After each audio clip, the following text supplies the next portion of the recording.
ଯେତେବେଳେ ପରିତ୍ରାଣ ପାଇକି ଆମେ ଚର୍ଚ୍ଚ ଭିତରେ ରହୁଛୁ, ତ ସେଇଠି ହୃଦୟର ପର୍ବତ ଅଛି, ସୁସମାଚାରର ପର୍ବତ ଅଛି, ବିଶ୍ୱାସର ପର୍ବତ ଅଛି।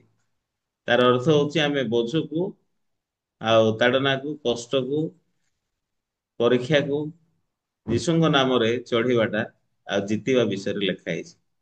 ଯେହେତୁ ଯୀଶୁ କ୍ରୁଶରେ ଜୟ କରି ସାରିଛନ୍ତି। ଆମେ ଯଦି ବାକ୍ୟରେ ଦେଖିବା ତାହେଲେ ଯୋହନ ପୁସ୍ତକରେ ସେ ବାକ୍ୟ ଲେଖା ହେଇଛି କେତେ ପଦ ଟିକେ ଦେଖିବି, ହଠାତ୍ ମନେ ପଡିଲା ସେ ବାକ୍ୟ। 15 ପର୍ବରେ ଲେଖା ହେଇଛି।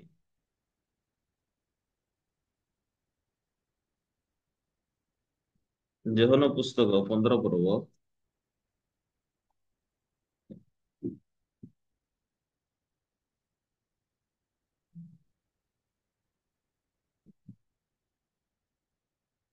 16 ପର୍ବର 33 ପଦରେ ଲେଖା ହେଇଛି।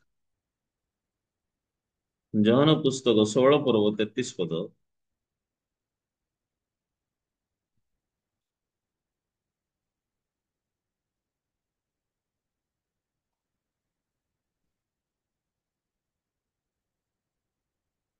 ତୁମ୍ଭେମାନେ ଯେପରି ମୋ ଠାରେ ଶାନ୍ତି ପ୍ରାପ୍ତ ହୁଅ, ଏଥି ନିମନ୍ତେ ମୁଁ ତୁମମାନଙ୍କୁ ଏଇ ସବୁ ବିଷୟ କହୁଅଛି। ଜଗତରେ ତୁମମାନଙ୍କ ନିମନ୍ତେ କ୍ଲେଶ ଅଛି, କିନ୍ତୁ ସାହସ ଧର, ମୁଁ ଜଗତକୁ ଜୟ କରିଅଛି। ତ ଯୀଶୁ ଜଗତକୁ ଜୟ କରିଅଛନ୍ତି। ସେଥିପାଇଁ ଆମେ ଯୀଶୁଙ୍କ ନାମରେ ସୁସମାଚାରକୁ ପାଇକି, ପରିତ୍ରାଣ ପାଇକି ଆମେ ଆଗକୁ ବଢୁଛୁ। ସେଥିପାଇଁ ଆମେ ଯେତେବେଳେ ଯୀଶୁ ଯେହେତୁ ଜଗତକୁ ଜୟ କରିଛନ୍ତି, ସେଥିପାଇଁ ସମସ୍ତ ବିଷୟରେ ଯୀଶୁ ଜିତିଛନ୍ତି। ଯୀଶୁ ମୃତ୍ୟୁକୁ ଜିତିଛନ୍ତି, ପାପକୁ ଜିତିଛନ୍ତି, ପ୍ରଲୋଭନକୁ ଜିତିଛନ୍ତି। ସେ ଆମମାନଙ୍କର ବିଶ୍ୱାସର ନେତା। ଆମେ ତାଙ୍କର ହୃଦୟର ଆଉ ଜୀବନର ଅନୁଗମନ କରୁଛୁ। ସେଥିପାଇଁ ଆମର ଜୀବନରେ ମଧ୍ୟ ପ୍ରଭୁ ଆମମାନଙ୍କୁ ସମସ୍ତ ବିଷୟକୁ ଜିତେଇବାର ଜୀବନକୁ ଦେଇଛନ୍ତି। ଦ୍ୱିତୀୟ କରନ୍ଥୀୟ ମଧ୍ୟ ଆମେ ଦେଖିଲେ 4 ପର୍ବର 2 ପର୍ବର 14 ପଦ ବାକ୍ୟ ଦେଖିବା। ଦ୍ୱିତୀୟ କରନ୍ଥୀୟ ଦ୍ୱିତୀୟ କରନ୍ଥୀୟ 2 ପର୍ବର 14 ପଦ ବାକ୍ୟ ଦେଖନ୍ତୁ। ଏଠି ଲେଖା ହେଇଛି, କିନ୍ତୁ ଈଶ୍ୱରଙ୍କର ଧନ୍ୟବାଦ ହଉ, ସେ ସବୁବେଳେ ଆମ୍ଭମାନଙ୍କୁ ଘେନି ଖ୍ରୀଷ୍ଟଙ୍କ ଠାରେ ବିଜୟ ଯାତ୍ରା କରୁଅଛନ୍ତି। ଆଉ ସବୁ ସ୍ଥାନରେ ତାହାଙ୍କ ଜ୍ଞାନ ରୂପ ସୁବାସ ଆମ୍ଭମାନଙ୍କ ଦ୍ଵାରା ପ୍ରକାଶ କରୁଅଛନ୍ତି ଲେଖା ହେଇଛି। ତ ଆମ୍ଭମାନଙ୍କ ଦ୍ଵାରା ତାଙ୍କର ଜ୍ଞାନ ରୂପ ସୁବାସ ପ୍ରକାଶ କରୁଅଛନ୍ତି। ତ ଜ୍ଞାନ ରୂପ ସୁବାସ, ସୁବାସ ମାନେ ବାସ୍ନା। ଆଁ? ତ ଯୀଶୁ ଆମ ଦ୍ଵାରା ତାଙ୍କର ସୁବାସକୁ ପ୍ରକାଶ କରୁଛନ୍ତି। 12 ପଦରୁ ଯଦି ଦେଖିବା, ପୁଣି ଖ୍ରୀଷ୍ଟଙ୍କ ସୁସମାଚାର ପ୍ରଚାର କରିବା ପାଇଁ ମୁଁ ତ୍ରାୟକୁ ଆସିଲା ଉତ୍ତାରେ ପ୍ରଭୁଙ୍କ କାର୍ଯ୍ୟ ନିମନ୍ତେ ସୁଯୋଗ ରୂପ ଦ୍ୱାରା ମୁକ୍ତ ହେଲେ ହେଁ ମୋହର ଭାଇ ତିତସଙ୍କୁ ନ ଦେଖି ଆତ୍ମାରେ ଶାନ୍ତି ନ ପାଇବାରୁ ସେମାନଙ୍କ ଠାରୁ ବିଦାୟ ଘେନି ମାକିଦନିଆକୁ ପ୍ରସ୍ଥାନ କଲି। କିନ୍ତୁ ଈଶ୍ୱରଙ୍କର ଧନ୍ୟବାଦ ହଉ, ସେ ସବୁବେଳେ ଆମ୍ଭମାନଙ୍କୁ ଘେନି ଖ୍ରୀଷ୍ଟଙ୍କ ଠାରେ ବିଜୟ ଯାତ୍ରା କରୁଅଛନ୍ତି। ତ ଈଶ୍ୱର ଆମମାନଙ୍କୁ ସବୁବେଳେ ଘେନି ଲେଖା ହେଇଛି। ଖ୍ରୀଷ୍ଟଙ୍କ ଠାରେ ବିଜୟ ଯାତ୍ରା କରୁଅଛନ୍ତି ଲେଖା ହେଇଛି। ତାହେଲେ ଆମେ ହାରିଥିବା ଲୋକ ନା ଆମେ ଜିତିବା ଲୋକ? ଆମେ କେମିତିକାର ଲୋକ ଗୁରୁତ୍ୱପୂର୍ଣ୍ଣ ନାହିଁ। କିନ୍ତୁ ଆମମାନଙ୍କର ପରମେଶ୍ୱର ପ୍ରଭୁ ଆମମାନଙ୍କ ନିମନ୍ତେ କ୍ରୁଶରେ ଆମର ପାପକୁ ବହନ କରିଛନ୍ତି। ଆଉ କ୍ରୁଶରେ ଚଢିଛନ୍ତି। ସେଥିପାଇଁ ଯୀଶୁ ହଉଛନ୍ତି ମୃତ୍ୟୁଞ୍ଜୟ। ଆଉ ପ୍ରଭୁ ମଧ୍ୟ ଯୀଶୁ ଜଗତକୁ ଜୟ କରିଛନ୍ତି। ତ ପ୍ରଭୁ ଏଇ ପ୍ରକାର ସୁସମାଚାର ଆମକୁ ଦେଇଛନ୍ତି। ତ ପରିତ୍ରାଣ ପାଇଥିବା ଲୋକମାନେ ହଉଛନ୍ତି କିଏ ସେମାନେ? ଯୋଉ ଦିନର ଆମେ ପରିତ୍ରାଣ ପାଇଲୁ, ଏଁ, ମୁଁ ଆମ ଚର୍ଚ୍ଚକୁ ଭେଟ ହେଇ ସାରିଲା ପରେ ପ୍ରଭୁ ଏ ସୁସମାଚାର ମତେ ଦେଲେ। ଚର୍ଚ୍ଚରେ ଫେଲୋସିପ ଦ୍ଵାରା, ବାକ୍ୟ ଦ୍ଵାରା ପ୍ରଭୁ ଏଇ ପ୍ରକାର ସହଭାଗିତା ଦ୍ଵାରା ମତେ କଢେଇକି ଆଣିଲେ। ତ ଯେତେବେଳେ ଜଣେ ଲୋକ ପରିତ୍ରାଣ ପାଇଲେ ପରିବାରରେ କଣ ହବ? କେମିତି ମୋ ମା, କେମିତି ମୋର ବାପା ପରିତ୍ରାଣ ପାଇବେ? ମୋ ଭାଇମାନେ କେମିତି ପରିତ୍ରାଣ ପାଇବେ? ସେମାନଙ୍କୁ ମୁଁ କେମିତି ସୁସମାଚାରକୁ ପ୍ରଚାର କରିବି? ହଁ କି ନାଇଁ? ବାଇବେଲ ପଢିବାର ହୃଦୟ ପ୍ରଭୁ ଦଉଛନ୍ତି। ବାଇବେଲ ପଢିଲା ବେଳକୁ ବହୁତ ପ୍ରଭୁଙ୍କର ହୃଦୟ ଆଉ ହୃଦୟ ମଧ୍ୟ ହୃଦୟକୁ ଆସୁଛି, ଆଉ ପ୍ରେରଣାର ହୃଦୟ ଆସୁଛି। କିନ୍ତୁ ଶୈତାନ ମଧ୍ୟ କାମ କରୁଛି, ଯେମିତିକି ଆମକୁ କଷ୍ଟ, ସମସ୍ୟା, ପରିସ୍ଥିତି, ଅସମ୍ଭବ ଏ ସମସ୍ତ ବିଷୟକୁ ଦେଖଉଛି। କାଲି ମଧ୍ୟ ଆମର ମିଶନାରୀ ଷ୍ଟୁଡେଣ୍ଟ ମାନଙ୍କୁ ମୁଁ ପ୍ରଥମ ତିମୋଥୀ 2 ପର୍ବର 4 ପଦ ବାକ୍ୟ କହିଲି। ସେଠି ଲେଖା ହେଇଛି, ପରମେଶ୍ୱର ଇଚ୍ଛା କରନ୍ତି ସମସ୍ତେ ଯେପରି ପରିତ୍ରାଣ ପାଇକି ସତ୍ୟ ସମ୍ବନ୍ଧରେ ଜ୍ଞାନ ପାଆନ୍ତୁ। ତାହେଲେ ଲୋକ ପରିତ୍ରାଣ ପାଆନ୍ତୁ, ଏଟା ପ୍ରଭୁଙ୍କର ଇଚ୍ଛା। ସମସ୍ତେ ଯେପରି ପରିତ୍ରାଣ ପାଆନ୍ତୁ, ସତ୍ୟ ସମ୍ବନ୍ଧରେ ଜ୍ଞାନ ପାଆନ୍ତୁ, ଏହା ସେ ଇଚ୍ଛା କରନ୍ତି ଲେଖା ହେଇଛି। ତ ଆମେ ଯେତେବେଳେ ବାକ୍ୟ ପ୍ରଚାର ବି କରୁଛୁ, ତ ଆମ ପାଖରେ ବହୁତ ମିସକନସେପସନ ଅଛି। ଏ ଲୋକ ଶୁଣିବ ନାହିଁ, ଏ ପରିତ୍ରାଣ ପାଇବ ନାହିଁ, ଏ ବଦଳିବ ନାହିଁ, ଏଟା ହେଇପାରିବ ନାହିଁ। ୟାକୁ ଲାଗୁନାହିଁ ଏ ପରିତ୍ରାଣ ପାଇଲା ପରି, ଏ ଶୁଣିବ ନାହିଁ, ଗ୍ରହଣ କରିବ ନାହିଁ। ସେଇଟା ଆମର ଚିନ୍ତା, ଆମ ଆଖିରେ ଯୋଉଟା ଦୁଶୁଛି ସେଇଟା ହଉଛି ସତ ନାହିଁ। କିନ୍ତୁ ବାକ୍ୟରେ ସମସ୍ତେ ଯେପରି ପରିତ୍ରାଣ ପାଆନ୍ତୁ, ଏହା ସେ ଇଚ୍ଛା କରନ୍ତି। ତ ଆମର ହୃଦୟ ବାକ୍ୟରେ ସଂଯୁକ୍ତ କଲେ ବିଶ୍ୱାସରେ ଆମେ ସେ ଲୋକକୁ ବି ପ୍ରଚାର କରିପାରିବୁ। ତ ପ୍ରଭୁ ତାଙ୍କର ବାକ୍ୟ ଅନୁସାରେ କାମ କରିବେ, ପ୍ରଭୁଙ୍କର ବାକ୍ୟ ଶେଷରେ ସଫଳ ହବ। ତ ବାଇବଲରେ ଯେତେବେଳେ ଜୀବନ ଯାପନ ଅ ମାନେ ସ୍ଵାଦ ଚାଖିକି ପ୍ରଭୁ କେତେ ମଙ୍ଗଳମୟ ଆଉ ଉତ୍ତମ, ସେଇଟା ହଉଛି ସ୍ଵାଦ ଚାଖିବାର ଜୀବନ। ବାଇବଲରେ ବି ଗୀତ ସଂହିତା ପୁସ୍ତକ 54 ପର୍ବ 54 ନାହିଁ, 34 ପର୍ବର 8 ପଦରେ ବାକ୍ୟରେ ଲେଖା ହେଇଛି। ବାଇବଲ ଟିକେ ବାକ୍ୟ ଟିକେ ଦେଖିବା। ଗୀତ ସଂହିତା ପୁସ୍ତକ 34,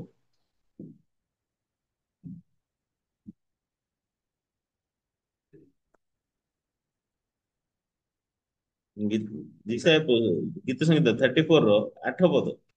ଏ ଜାଗାରେ ଲେଖା ଅଛି, ଆହେ ସଦାପ୍ରଭୁ ଯେ ମଙ୍ଗଳମୟ, ଏହା ଆସ୍ୱାଦନ କରି ଦେଖ। ଯେ ତାହାଙ୍କ ଶରଣାଗତ ସେ ଲୋକ ଧନ୍ୟ। ତ ସଦାପ୍ରଭୁ ଯେ ମଙ୍ଗଳମୟ, ଏହା ଆସ୍ୱାଦନ କରି ଦେଖ। ତ ଆସ୍ୱାଦନ କେମିତି କରିକି ଦେଖ? ତ ପ୍ରଭୁଙ୍କର ବାକ୍ୟକୁ ନିଜର ହୃଦୟରେ ଆମେ ରଖିଲେ, ଆଉ ପ୍ରଭୁ ସେ ବାକ୍ୟ ଅନୁସାରେ କାର୍ଯ୍ୟ କରିବେ। ତ ପ୍ରଭୁଙ୍କୁ ଆସ୍ୱାଦନ କରିକି ଦେଖ। ହେ ସଦାପ୍ରଭୁ ଯେ ମଙ୍ଗଳମୟ, ଏହା ଆସ୍ୱାଦନ କରିକି ଦେଖ। ତ ବାଇବଲ କହୁଛି ଟେଷ୍ଟ କର। ଟେଷ୍ଟ ମାନେ ପରୀକ୍ଷା ନାହିଁ, ଆସ୍ୱାଦନ। ଆଉ ଏଟା କେମିତି ଲାଗୁଛି ଟିକେ ଖାଇଲେ ଜଣା ପଡବ। ଖାଇଲେ କେତେ ସ୍ୱାଦ ଲାଗିବ। ତ ସେଥିପାଇଁ ଆମର ଭାଇ ଭଉଣୀ ମାନେ ଏ ସମୟରେ ମଧ୍ୟ ଆମେ କାଣ୍ଟାଟା ପାଇଁ ଏ ଜାଗାରେ ସମସ୍ତେ ଏକାଠି ଜମା ହେଇଛୁ। ପ୍ରତ୍ୟେକ ଚର୍ଚ୍ଚରେ ମଧ୍ୟ ଆମେ ମାନେ କାଣ୍ଟାଟା କରିବା ପାଇଁ ଯାଉଛୁ। ତ ଏଇ କାଣ୍ଟାଟା ଯେତେବେଳେ କରୁଛୁ, ଆମ ମାନେ ଏହା ହଉଛି ସୁସମାଚାରକୁ ପ୍ରଚାର କରୁଛୁ ଆମେ। ତ କାଣ୍ଟାଟା ଯେତେବେଳେ ଫିକ୍ସ କଲେ ମଧ୍ୟ ସର୍ବପ୍ରଥମରେ ଏତେ ପଇସା କୋଉଠୁ ଆଇବ, ଆଉ କେତେ ସମାନ କାଣ୍ଟାଟା ବି ଦେଖିବୁ। ଏହା ଲୋକ ଦେଖିଛନ୍ତି, ଲୋକ ଶୁଣିଛନ୍ତି, ଲୋକ ଜାଣିଛନ୍ତି। ଅନେକ ପ୍ରକାର ଚିନ୍ତା ଆଉ ପରିସ୍ଥିତି ବାହାରୁଛି, ଯୋଉଟା କି ଆମର ଗୋଡକୁ ବାନ୍ଧି ଦେବାର କାମ କରୁଛି। ଆପଣ ମାନେ ଜାଣିଛନ୍ତି, ଖ୍ରୀଷ୍ଟମାସ ରେ ମଧ୍ୟ କେତେଟା ଗୀତ ଅଛି, ଜେନ୍ୟୁନ ଗୀତ। ଆଁ? ଆମର ଗ୍ରାସେସ ସ୍କୋୟାର ଯେତେବେଳେ ଖ୍ରୀଷ୍ଟମାସ କନସେପ୍ଟ କରୁଛନ୍ତି, ସେଠି 5ଟା କି 6ଟା ଗୀତ ଅଛି, ଯୋଉଟା କି ସେ ଗୀତ ନ ଗାଇଲେ ଖ୍ରୀଷ୍ଟମାସ ହବ ନାହିଁ। ବୁଝିପାରୁଛ କି? ସେ ଭିତରୁ ଗୀତ ଅଛି, joy to the world the Lord has come. ଏଇ ଗୀତ ଶୁଣିଥିବେ। ସାଇଲେଣ୍ଟ ନାଇଟ୍, ହୋଲି ନାଇଟ୍, ଏଇଟା ବି ଗୋଟେ ଗୀତ ଅଛି।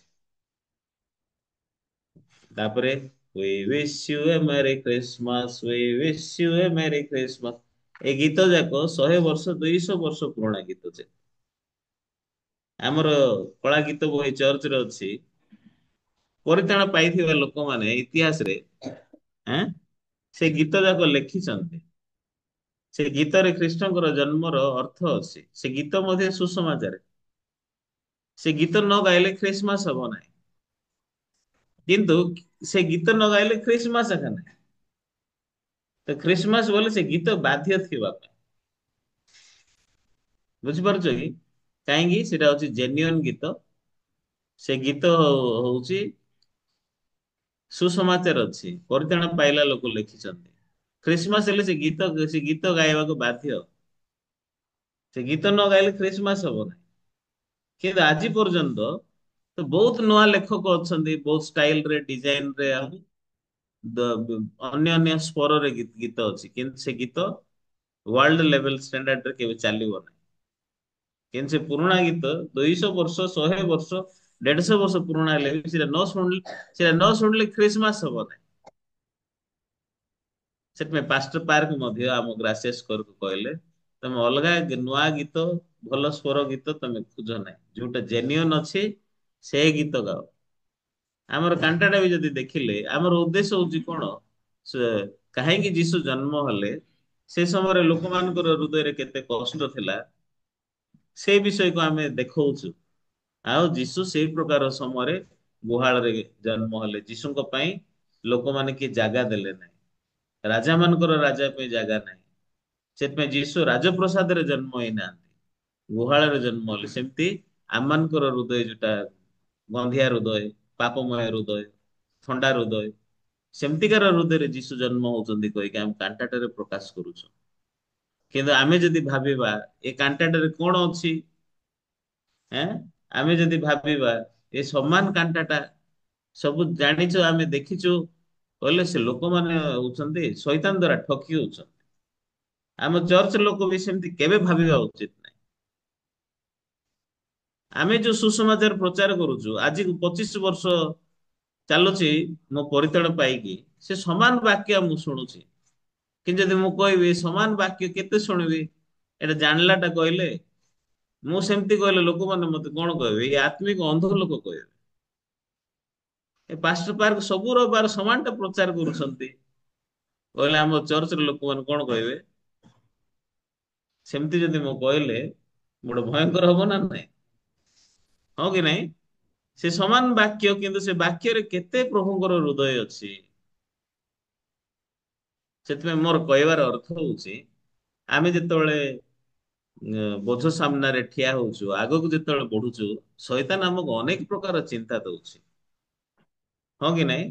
ଲୋକମାନଙ୍କର ହୃଦୟରେ ମଧ୍ୟ ଆମେ ଯେତେବେଳେ ବାକ୍ୟ ପ୍ରଚାର କଲେ, 20 ବର୍ଷ ପୂର୍ବରୁ ଯୋଉମାନେ ଆମର ସୁସମାଚାରକୁ ଶୁଣିଲେ, ଅଗ୍ରାହ୍ୟ କଲେ, ଏ 20-25 ବର୍ଷ ହେଇଗଲାଣି ପ୍ରଭୁ ଆମ ମଣ୍ଡଳୀ ଦ୍ଵାରା କେତେ କାମ କରୁଛନ୍ତି, ସେ ଲୋକମାନଙ୍କୁ ଦେଖିଲେ ଅଗ୍ରାହ୍ୟ କରିଥିବା ଯୋଗୁଁ ରାସ୍ତାରେ ମଦ ପିଇକି ଆଉ ହୋସ ନଥାଇକି ଛକରେ ରହୁଛନ୍ତି। ଯଦି ସୁସମାଚାର ତାଙ୍କ ପାଖରେ ଆସିଲା ବେଳକୁ ଯଦି ବାକ୍ୟ ଶୁଣନ୍ତେ, ସମସ୍ତ ବିଷୟକୁ ଜିତି ପାରିଥାନ୍ତେ। ତ ଆଜି ମୋର କହିବାର ଅର୍ଥ ହଉଛି, ଆମ ପାଖରେ ସବୁ ପ୍ରକାର ପରିସ୍ଥିତି ଅଛି, କିନ୍ତୁ ପ୍ରଭୁ ସବୁ କାର୍ଯ୍ୟ ଶେଷ କରିଛନ୍ତି। ସେଥିପାଇଁ ଆମେ କାହିଁକି ଡରୁଛୁ, କାହିଁକି ହାଲିଆ ହଉଛୁ, କାହିଁକି କଣ ଆମକୁ ବନଉଛୁ ଆଗକୁ ନ ବଢିବା ପାଇଁ? କରନ୍ତୀୟ ପୁସ୍ତକରେ ମଧ୍ୟ କେତେ ମୂଲ୍ୟବାନ ବାକ୍ୟ ଏଇଟା। ଦ୍ୱିତୀୟ କରନ୍ତୀୟ 2 ପର୍ବର 14 ପଦ ଏଠି ଲେଖା ହେଇଛି, କିନ୍ତୁ ଈଶ୍ୱରଙ୍କ ଧନ୍ୟବାଦ ହଉ, ସେ ସବୁବେଳେ ଆମ୍ଭମାନଙ୍କୁ ଘେନି ଖ୍ରୀଷ୍ଟଙ୍କଠାରେ ବିଜୟ ଯାତ୍ରା କରୁଅଛନ୍ତି। ତ ପ୍ରଭୁ ଆମକୁ ଜିତିବାର ଜୀବନ ଦେଇଛନ୍ତି। ଆମର ଜୀବନ ହଉଛି ବିଜୟ ଯାତ୍ରା ଜୀବନ। ମୁଁ ଜଣେ ଯିବାଟା ନାହିଁ, ପ୍ରଭୁ ମତେ ଘେନିକି, କିନ୍ତୁ ଈଶ୍ୱରଙ୍କ ଧନ୍ୟବାଦ ହଉ, ସେ ସବୁବେଳେ ଲେଖା ହେଇଛି ଆମ୍ଭମାନଙ୍କୁ ଘେନି ଖ୍ରୀଷ୍ଟଙ୍କଠାରେ ବିଜୟ ଯାତ୍ରା କରୁଅଛନ୍ତି। ସେଥିପାଇଁ ଆମର ଜୀବନ ପଛରେ ରହିବାରେ, ଆମର ଜୀବନ ଆଗକୁ ବଢବା, ଆଗକୁ ବଢବାର ଜୀବନ। ତ ଆମେ ସବୁ ଜାଗାରେ ଯାଇ କଣ ପ୍ରଚାର କରିବୁ? ଯେମିତି ଆଜି ବାକ୍ୟ ଆମେ ପଢିଲୁ, ଆଁ ଯିଶାୟା ପୁସ୍ତକ 52 ପର୍ବର 7 ପଦ, ଏଇଟା ହଉଛି ଆମ ମାନଙ୍କର ଜୀବନ। ଏଇଟା ପ୍ରଭୁ ଏ ଲାଇଫ ଆମକୁ ଦେଇଛନ୍ତି। 7 ପଦ ଯିଶାୟା 52 ଯେଉଁ ଜନ ସୁସମାଚାର ଆଣୁଅଛି, ହଁ କି ନାଇଁ? ତ ଆପଣ ମାନେ ଯୋଉଠି ବି ଯିବେ ସୁସମାଚାର ନେଇକି ଯାଉଛନ୍ତି, ଯେ ଶାନ୍ତି ପ୍ରଚାର କରୁଅଛି, ଯେ ମଙ୍ଗଳର ସୁସମାଚାର ଆଣୁଅଛି, ଯେ ପରିତ୍ରାଣ ପ୍ରଚାର କରୁଅଛି, ଯେ ସିୟନକୁ ତୁମ ପରମେଶ୍ୱର ରାଜ୍ୟ କରନ୍ତୁ ବୋଲି କହୁଅଛି, ତାହାର ଚରଣ ପର୍ବତ ଗଣ ଉପରେ କିପରି ଶୋଭା ପାଏ। ସେଥିପାଇଁ ସୁସମାଚାର କାର୍ଯ୍ୟରେ ଆଗକୁ ଯେତେବେଳେ ଆମେ ବଢୁଛୁ, ପର୍ବତକୁ ଯେତେବେଳେ ଚଢୁଛୁ, ସେଇଟା ବେଶୀ ସୁନ୍ଦର ପ୍ରଭୁଙ୍କ ଦୃଷ୍ଟିରେ। କାହିଁକି? ପ୍ରଭୁ ତାଙ୍କର ସମସ୍ତ କାର୍ଯ୍ୟକୁ ଶେଷ କରିଛନ୍ତି। ଯଦ୍ୟପି ଦେଖା ଯାଉଛି ଏଇଟା ହଇରାଣ ହବା, ଏ ପର୍ବତ ଗଣ ବହୁତ କଷ୍ଟଟା ଗୋଟେ ପର୍ବତ ପରେ ଲାଗୁଛି, କିନ୍ତୁ ପ୍ରଭୁ ଆମକୁ ଏ ପର୍ବତକୁ ଚଢିବା ପାଇଁ ବନଉଛନ୍ତି। ତ ଆମ ଜୀବନରେ ଯେତେବେଳେ ସମସ୍ୟା କଷ୍ଟର ସମ୍ମୁଖୀନ ହଉଛୁ ଆମକୁ ବେଶୀ ଭଲ ଲାଗୁଛି। ଫାଷ୍ଟ ଫାଷ୍ଟ ଆମେ ବୋଝ ହଉଛୁ, କିନ୍ତୁ ପ୍ରଭୁଙ୍କର ଆସ୍ୱାଦନ କଲେ ସଦାପ୍ରଭୁ ଯେ ମଙ୍ଗଳମୟ, ଆଁ, ତାହାଙ୍କର ଆସ୍ୱାଦନକାରୀ ମାନେ ଏଇଟା ଜାଣୁଛନ୍ତି, ହଁ କି ନାଇଁ? ଏ ପ୍ରଭୁ ନିଶ୍ଚୟ ଆମକୁ ମଙ୍ଗଳ କରିବେ, ପ୍ରଭୁ ନିଶ୍ଚୟ ଆମକୁ ସାହାଯ୍ୟ କରିବେ। ସେଥିପାଇଁ ତାହାର ଚରଣ ପର୍ବତ ଗଣ ଉପରେ କିପରି ଶୋଭା ପାଏ ଲେଖାଏ। ତ ଆମର ଚରଣ ହଉଛି ପାହାଡ ଚଢିଲା ଏକ ଶୋଭା ପାଇବ। ପାହାଡ ଯଦି ଚଢିବ ନା ଆମର ଚରଣ କଣ କରିବ କୁହନ୍ତୁ? ପାହାଡ ନ ଚଢିଲେ ଆମ ଚରଣ କି କାମ ଆସିବ? ଆମେ ବାକ୍ୟ ଦେଖିବା କି? ଗୀତ ସଂହିତା 6 ପର୍ବର ବାକ୍ୟ ଦେଖିବା।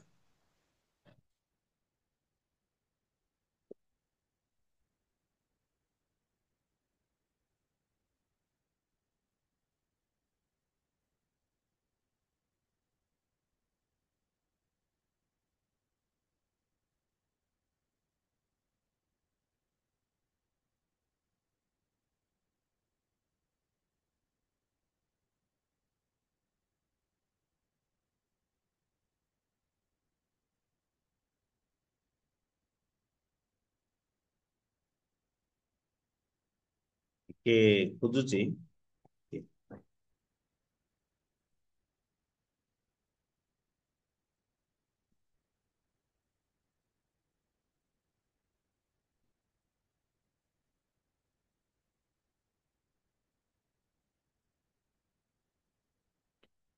ଅଁ,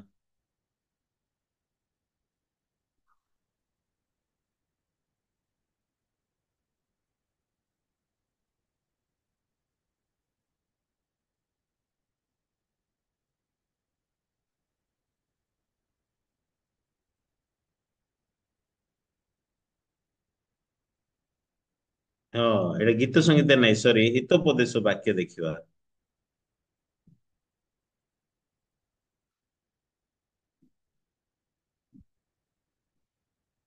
ହିତୋପଦେଶ ପୁସ୍ତକ 6 ପର୍ବ ର 16 ପଦରୁ ପଢ।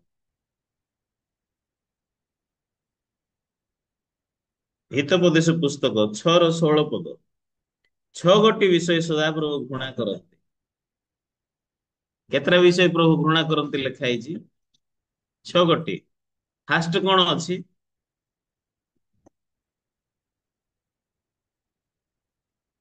ସପ୍ତ ବସ୍ତୁ ମଧ୍ୟରେ ତାହାଙ୍କ ଘୃଣା ଯୋଗ୍ୟ। ଫାଷ୍ଟ ହଉଛି 17ରେ ଅହଙ୍କାର ଦୃଷ୍ଟି, ମିଥ୍ୟାବାଦୀ ଜିଭା ଓ ନିର୍ଦ୍ଦୋଷର ରକ୍ତପାତକାରୀ ହସ୍ତ, ଅନିଷ୍ଟ ଚିନ୍ତକ ଅନ୍ତକରଣ, କୁକର୍ମ କରିବାକୁ ବେଗଗାମୀ ଚରଣ। 19, ମିଥ୍ୟା ସାକ୍ଷୀ, ଯିଏ ମିଥ୍ୟା କହେ ଓ ଯେ ଭାଇମାନଙ୍କ ମଧ୍ୟରେ କଳିର ବୀଜ ବୁଣେ, ହଁ କି ନାଇଁ? ଆମକୁ କୋଉଟା ଦୁଶୁଛି? ଭାଇମାନଙ୍କ ମଧ୍ୟରେ କଳିର ବୀଜ ଯିଏ ବୁଣେ। କିନ୍ତୁ 18 ପର୍ବରୁ ଯଦି ଦେଖିଲେ କଣ ଲେଖା ହେଇଛି? କୁକର୍ମ କରିବାକୁ ବେଗଗାମୀ ଚରଣ ଲେଖା ହେଇଛି। ଆମ ଚରଣ ଯଦି ପର୍ବତରେ ଯଦି ଚଢିବ ନାହିଁ, ତାହେଲେ ଆମ ଚରଣ କଣ କାମ କରିବ? କୁକର୍ମ କରିବାକୁ ବେଗଗାମୀ ଚରଣ ଲେଖା ହେଇଛି। ତାହେଲେ ଆମେ କେବଳ କୁକର୍ମ କରିବୁ, ହଁ କି ନାଇଁ? ହଁ, ସେଥିପାଇଁ ଆମର ପ୍ରଭୁ ଆମକୁ ସୁସମାଚାର ପରିତାଣ ଦେଇଛନ୍ତି, ଏ ପାଦ ଦେଇଛନ୍ତି। କୁଆଡେ ଚାଲିବାକୁ ଦେଇଛନ୍ତି? ପର୍ବତ ଗୁଡକୁ ଚାଲିବା ପାଇଁ ଦେଇଛନ୍ତି। ତ ପର୍ବତ ଆଉ ଯେତେବେଳେ ଚ୍ୟାଲେଞ୍ଜେସ୍ ସମ୍ମୁଖୀନ ହଉଛୁ, କଷ୍ଟକୁ ସମ୍ମୁଖୀନ ହଉଛୁ, ଆଗକୁ ବଢୁଛୁ, ପରମେଶ୍ୱର ରାଜ୍ୟ କରନ୍ତୁ ଘୋଷଣା ଯେତେବେଳେ କରୁଛୁ, ଏଇଟା ସେତେବେଳକୁ ଆମର ମାଇଣ୍ଡ ମଧ୍ୟ ବେଶୀ ମୂଲ୍ୟବାନ ମାଇଣ୍ଡ ଥିବ। ସେଇଟା ହଉଛି ୱାର୍ଲଡ ବେଷ୍ଟ ମାଇଣ୍ଡ ସେଇଟା। ସେଥିପାଇଁ ମାଇଣ୍ଡ ର ସ୍ତର, ମାଇଣ୍ଡ ଲେକ୍ଚର ଦେଲା ବେଳକୁ ଯୋଉମାନେ କି କ୍ରମାଗତ ଭାବରେ ଚ୍ୟାଲେଞ୍ଜ କରୁଛନ୍ତି, ବୋଝକୁ ପାର କରୁଛନ୍ତି, ସେମାନଙ୍କର ମାଇଣ୍ଡ ବେଶୀ ହେଲ୍ଦି ମାଇଣ୍ଡ କହୁଛନ୍ତି। ନହେଲେ ଯୋଉମାନେ ବୋଝ କଷ୍ଟ ଦେଖିକି ଧାଉଛନ୍ତି, ସେମାନଙ୍କର ମାଇଣ୍ଡ ବେଶୀ ଦୁର୍ବଳ ମାଇଣ୍ଡ ଲେଖା ହେଇଛି। ତ ସେ ବୋଝ କଷ୍ଟ ସମସ୍ୟା ନାହିଁ, ସେ ହାର୍ଟ ବେଶୀ ଦୁର୍ବଳ ହାର୍ଟ। କାହିଁକି? ସେ ଭୟ ଆସୁଛି, ଡର ଆସୁଛି, ସେଇଟା ହଉଛି ବେଶୀ ଦୁର୍ବଳ ମାଇଣ୍ଡ ଲେଖା ହେଇଛି।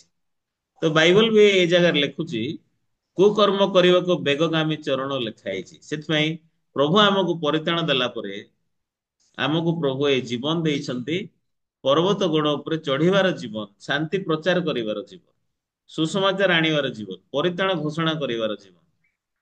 ସେଥିପାଇଁ ସୁସମାଚାର ପାଇଁ ଯେତେବେଳେ ବ୍ୟବହୃତ ହଉଛୁ, ସୁସମାଚାର ଯେତେବେଳେ ପ୍ରଚାର କରୁଛୁ, ସେତେବେଳକୁ ଆମର ହୃଦୟ ମଧ୍ୟ ବେଶୀ ରିଫ୍ରେଶ ହଉଛି, ହୃଦୟରେ ଆମେ ବେଶୀ ଖୁସି ହଉଛୁ।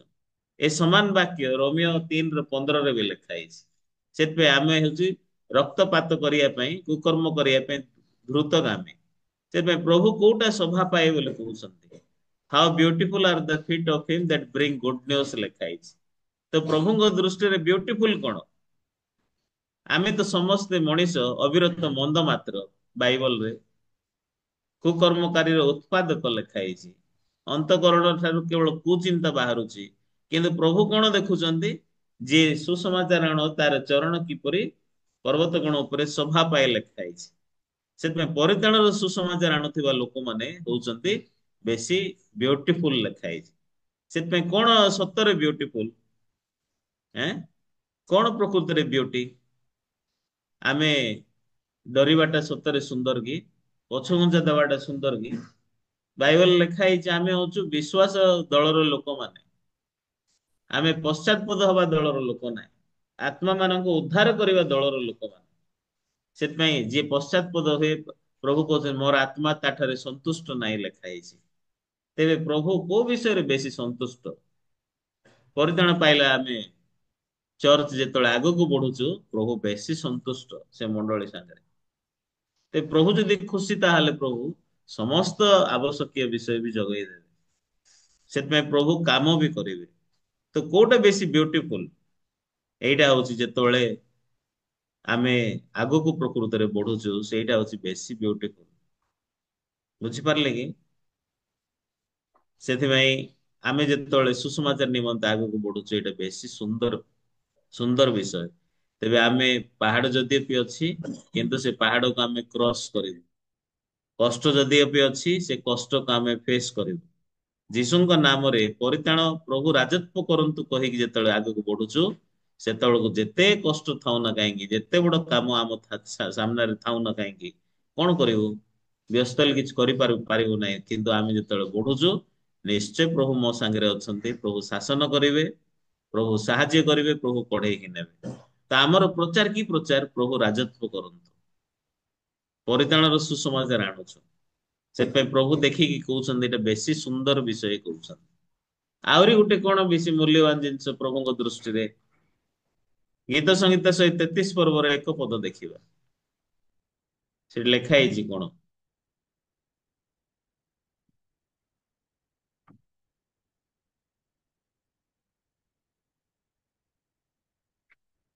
ସାମ ଚାପ୍ଟର 133 ଏକ ପଦ। ଏଠି ତିନିଟା ପଦ ଆକା ଅଛି। ଦେଖ ଭାଇମାନେ ମିଳନରେ ଏକତ୍ର ବାସ କରିବା କିପରି ଉତ୍ତମ ଓ ମନୋହର।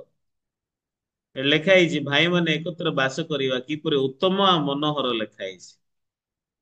ତ ହୃଦୟ ଯେତେବେଳେ ଆମର ସଂଯୁକ୍ତ ହଉଛି, ସ୍ୱାମୀ ସ୍ତ୍ରୀର ହୃଦୟ ସଂଯୁକ୍ତ ହେଲେ, ଚର୍ଚ୍ଚରେ ଆମେ ଭାଇ ଭଉଣୀ ମାନଙ୍କର ହୃଦୟ ଯଦି ସଂଯୁକ୍ତ ହେଲେ, ଆମେ ଗୋଟେ କଥାରେ ଯେତେବେଳେ ନିଷ୍ପତ୍ତି ନଉଛୁ, ଆଉ ଫେଲୋସିପ ଗ୍ରହଣ କରିକି ଯେତେବେଳେ ବଢୁଛୁ, ସୁସମାଚାର ପାଇଁ ଆମର ହୃଦୟକୁ ଏକ କଲେ, ବାକ୍ୟରେ ଏକ କଲେ, ଏଇଟା ହଉଛି ବେଶୀ ସୁନ୍ଦର ଜିନିଷ ଲେଖା ହେଇଛି। ଦେଖ ଭାଇମାନେ ମିଳନରେ ଏକତ୍ର ବାସ କରିବା କିପରି ଉତ୍ତମ ଓ ମନୋହର। ତେବେ କିପରି ଉତ୍ତମ ଆଉ ମନୋହର? ତ ପ୍ରଭୁ କୋଉଟା ଉତ୍ତମ ଆଉ ମନୋହର କହୁଛନ୍ତି? ଯୋଉ ଚରଣ କି ପର୍ବତ ଗୁଣ ଉପରେ, ପର୍ବତ ଗଣ ଉପରେ ଯୋଉ ଚରଣ ଅଛି, ସେଇଟା ହଉଛି କିପରି ଶୋଭା ପାଏ। ଭାଇମାନଙ୍କ ଏକତ୍ର ମିଳନରେ ବାସ କରିବା କିପରି ଉତ୍ତମ ଆଉ ମନୋହର। କିପରି ଉତ୍ତମ ଆଉ ମନୋହର ଲେଖା ହେଲା।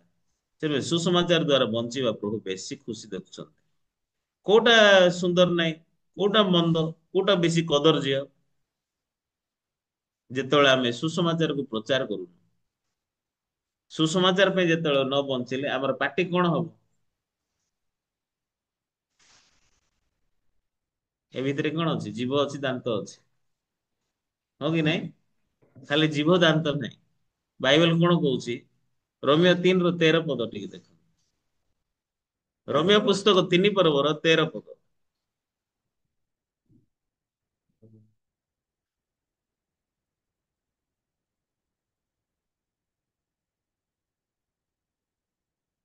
ଏଠି ଲେଖା ହେଇଛି,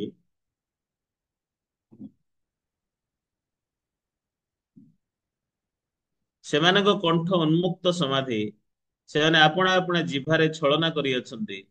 ସେମାନଙ୍କ ଅଷ୍ଟ ତଳେ କାଳସର୍ପର ବିଷ ଅଛି। ବା ବଡ ଭୟଙ୍କର। କି ବିଷ ଅଛି?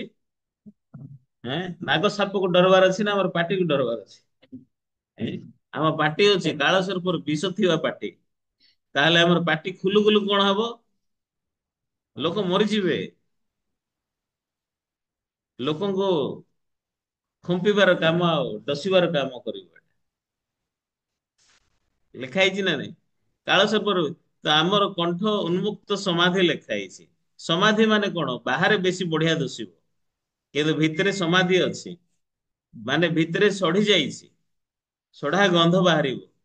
ସେଥିପାଇଁ ମଣିଷର ହୃଦୟ ହଉଛି ଭ୍ରଷ୍ଟ ହେଇଛି, ଆମର ହୃଦୟ ସଢି ଯାଇଛି। ସେ ମଣିଷ ଠାରୁ କେବଳ ମନ୍ଦ ବାହାରିବ। ସେଥିପାଇଁ ଯୀଶୁଙ୍କର ରକ୍ତ ଠାରେ ବିଶ୍ୱାସ ଛଡା ସବୁ ଜିନିଷ ହଉଛି କଦର୍ଯ୍ୟ ଆଉ ମନ୍ଦ। ସେଥିପାଇଁ ଆମକୁ ପ୍ରଭୁ ଏ କଣ୍ଠ ଦେଇଛନ୍ତି। ହୁଁ? ଆମକୁ ପ୍ରଭୁ ଏ ମୁଖ ଦେଇଛନ୍ତି, ଏ ଜିଭ ଦେଇଛନ୍ତି, ଏ ଓଠ ଦେଇଛନ୍ତି। ପ୍ରଭୁଙ୍କର ଧାର୍ମିକତା ଏ ସୁସମାଚାରକୁ ଘୋଷଣା କରିବା, ଏଇଟା ବହୁତ ସୁନ୍ଦର ଜିନିଷ। ସେଥିପାଇଁ ସୁସମାଚାର ଛଡା ଆମେ ହଉଛୁ ଠୋକ ଲୋକ, କାଳସର୍ପର ବିଷକୁ ଧରିଛୁ। ସେଥିପାଇଁ ମଣିଷର ମୁଖ ହଉଛି ଆଉ ଜିଭ ହଉଛି, ଏଠି ବିଷ ଅଛି। ସେଥିପାଇଁ ଆମେ ଯେତେବେଳେ ଦେଖିଲେ ପ୍ରଭୁ ପୃଥକ କରୁଛନ୍ତି, ହଁ କି ନାଇଁ? ଆମ ଅଠକୁ ପୃଥକ କରୁଛନ୍ତି। କାଳସର୍ପର ବିଷ ଅଛି। ଆମର ପାଦକୁ ମଧ୍ୟ ପ୍ରଭୁ କଣ କରୁଛନ୍ତି? ଧୃତଗାମୀ, ରକ୍ତପାତ ପାଇଁ ଧୃତଗାମୀ। ଆମର ହୃଦୟ ମଧ୍ୟ ଅବିରତ ମନ୍ଦ। କିନ୍ତୁ ପ୍ରଭୁ କଣ ସୁସମାଚାର, କଣ ସୁନ୍ଦର କହୁଛନ୍ତି? ଏ ସୁସମାଚାର ଛଡା ସବୁ ଜିନିଷ ହଉଛି ମନ୍ଦ ବିଷୟ। ସେଥିପାଇଁ ବାହିକ ଭାବରେ ଆମେ ଯଦି ବେଶୀ ସୁନ୍ଦର ଦେଖାଗଲେ, ଆଉ ଏଜୁକେସନ ଅନୁସାରେ, ଫିଲୋସଫି ଅନୁସାରେ, ଶିକ୍ଷା ଅନୁସାରେ, ପର୍ସନାଲିଟି ଅନୁସାରେ, କିନ୍ତୁ ପ୍ରଭୁଙ୍କର ମାପଦଣ୍ଡ, ମଣିଷର ମାପଦଣ୍ଡ ହଉଛି ବେଶୀ ଅଲଗା। ଯେଉଁମାନେ ପାପ କ୍ଷମା ପାଇନାହାନ୍ତି, ଯୋଉମାନଙ୍କ ହୃଦୟରେ ପବିତ୍ର ଆତ୍ମା ନାହାନ୍ତି, ଯେତେ ସୁନ୍ଦର ବାହିକ ଭାବରେ ଥିଲେ ମଧ୍ୟ ପ୍ରଭୁଙ୍କ ଦୃଷ୍ଟିରେ ସେମାନଙ୍କର କଣ୍ଠ ଉନ୍ମୁକ୍ତ ସମାଧି। ସେମାନଙ୍କର ଅଠ ତଳେ କାଳସର୍ପର ବିଷ ଅଛି। ସେଥିପାଇଁ ପ୍ରଭୁ ଚାହୁଁଛନ୍ତି ଆମମାନେ ସମସ୍ତେ ଆଉ ବାକ୍ୟ ଅନୁସାରେ ପ୍ରକୃତରେ ଦେଖୁ। ସେଥିପାଇଁ ଫାରୁସି ଆଉ ଶାସ୍ତ୍ରୀ ମାନେ, ଅର୍ଥୋଡକ୍ସ ଖ୍ରୀଷ୍ଟିଆନ ମାନେ, ଜିଉସ୍ ମାନେ, ଖ୍ରୀଷ୍ଟିଆନ ତ ନାହିଁ, କିନ୍ତୁ ସେମାନଙ୍କୁ ପ୍ରଭୁ କଣ କହୁଛନ୍ତି? ଏ କାଳସର୍ପର ବଂଶ କହୁଛନ୍ତି। ଏ ସର୍ପ ମାନେ ବୋଲି କହୁଛନ୍ତି ଫାରୁସି ଶାସ୍ତ୍ରୀ ମାନଙ୍କୁ। ବାଇକ ଭାବରେ ଗିନାର ବାହାରେ ସଫା କରୁଛ, ଭିତରେ ଖାଲି ଛଳ ଅଛି ଆଉ ଠକ ଅଛି। ସେଥିପାଇଁ ଆମର ଭାଇ ଆଉ ଭଉଣୀ ମାନେ, ପ୍ରଭୁ ଆମମାନଙ୍କୁ ପରିତାଣ ଦେଇକି ସୁସମାଚାର ଦେଇଛନ୍ତି। ସେଥିପାଇଁ ପ୍ରଭୁ ଆମ ସମସ୍ତଙ୍କର ହୃଦୟରେ କାମ କରୁଛନ୍ତି। ସେଥିପାଇଁ ଆମ ଭିତରେ ପ୍ରଭୁ କାର୍ଯ୍ୟ କରୁଛନ୍ତି। ଆଁ ଏଇ ସୁସମାଚାର କାର୍ଯ୍ୟ କରୁଛନ୍ତି, ଯେମିତି ଆମେ ଆଗକୁ ବଢିବୁ। ସେଥିପାଇଁ ଯେତେବେଳେ ଆମେ ପର୍ବତକୁ ଚଢୁଛୁ, ଯେତେବେଳେ ଆମେ ମାନେ ଭାଇମାନେ ମଣ୍ଡଳୀରେ ଏକତ୍ର ମିଳନରେ ବାସ କରୁଛୁ, ପ୍ରଭୁଙ୍କ ହୃଦୟ, ପ୍ରଭୁ ଯେତେବେଳେ ଆମକୁ ଦେଖୁଛନ୍ତି, ସେଇଟା ସବୁଠାରୁ ସୁନ୍ଦର ଜିନିଷ। ସେଥିପାଇଁ ଆମେ ପ୍ରଭୁ ଏଥର ଆମକୁ ଏଇ କାଣ୍ଟାଟା ବି ଦେଇଛନ୍ତି। ତ ପ୍ରଭୁ ଯେତେବେଳେ ଏଇ କାଣ୍ଟାଟା ମଧ୍ୟ ଆମମାନଙ୍କୁ ଦେଇଛନ୍ତି, ତ ବୋଝଗ୍ରସ୍ତ ହୁଅନ୍ତୁ ନାହିଁ। କିନ୍ତୁ ଆମେ ଯେତେବେଳେ ଆଗକୁ ବଢିଲେ ପ୍ରଭୁଙ୍କର ସାହାଯ୍ୟ ବି ଦେଖିବା, ହଁ କି ନାହିଁ? ଏତେ ପୃଥିବୀ ସାରା ଆମମାନଙ୍କର ବାଇବଲ ସେମିନାର କନଫରେନ୍ସ ହଉଛି, ଲୋକଙ୍କୁ ଗୋଟେ ଜିନିଷ ପ୍ରଚାର କରିବା ପାଇଁ ଯେ ଆମେ ପାପ ପାଇଁ ନର୍କକୁ ଯିବା ଲୋକ, କିନ୍ତୁ ପ୍ରଭୁ ଯୀଶୁ ଆସି ଆମର ପାପ ବହନ କରିକି ଆମକୁ ମୁକ୍ତ କରିଛନ୍ତି। ସେତେବେଳେ ପ୍ରଭୁ ବେଶୀ ଖୁସି। ବୁଝିପାରିଲେ କି? ସେଥିପାଇଁ ପ୍ରଭୁ ବେଶୀ ଖୁସି।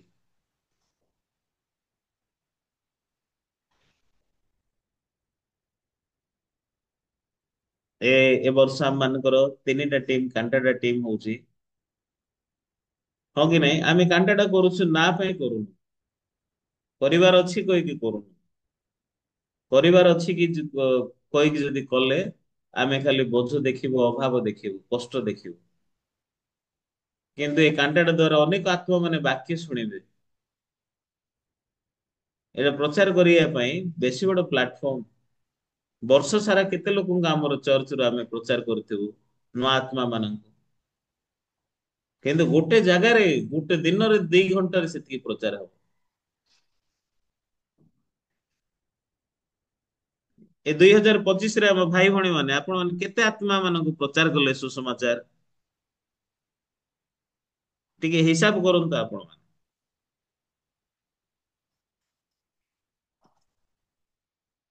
2025ରେ ମୁଁ କେତେ ଆତ୍ମା ମାନଙ୍କୁ ବାକ୍ୟ ପ୍ରଚାର କଲି ବୋଲି। ତ କାଣ୍ଟାଟା ହଉଛି ପ୍ରଭୁ ଆମର ଚର୍ଚ୍ଚରେ କଣ ଦେଇଛନ୍ତି? ଏଇଟା ହଉଛି ଲୁହାର ଦଣ୍ଡ ପରି।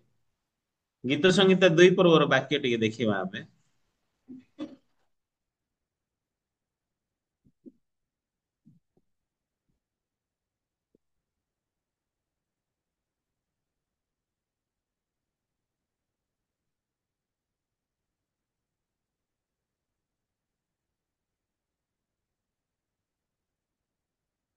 8 ପଦ ଦେଖିବା।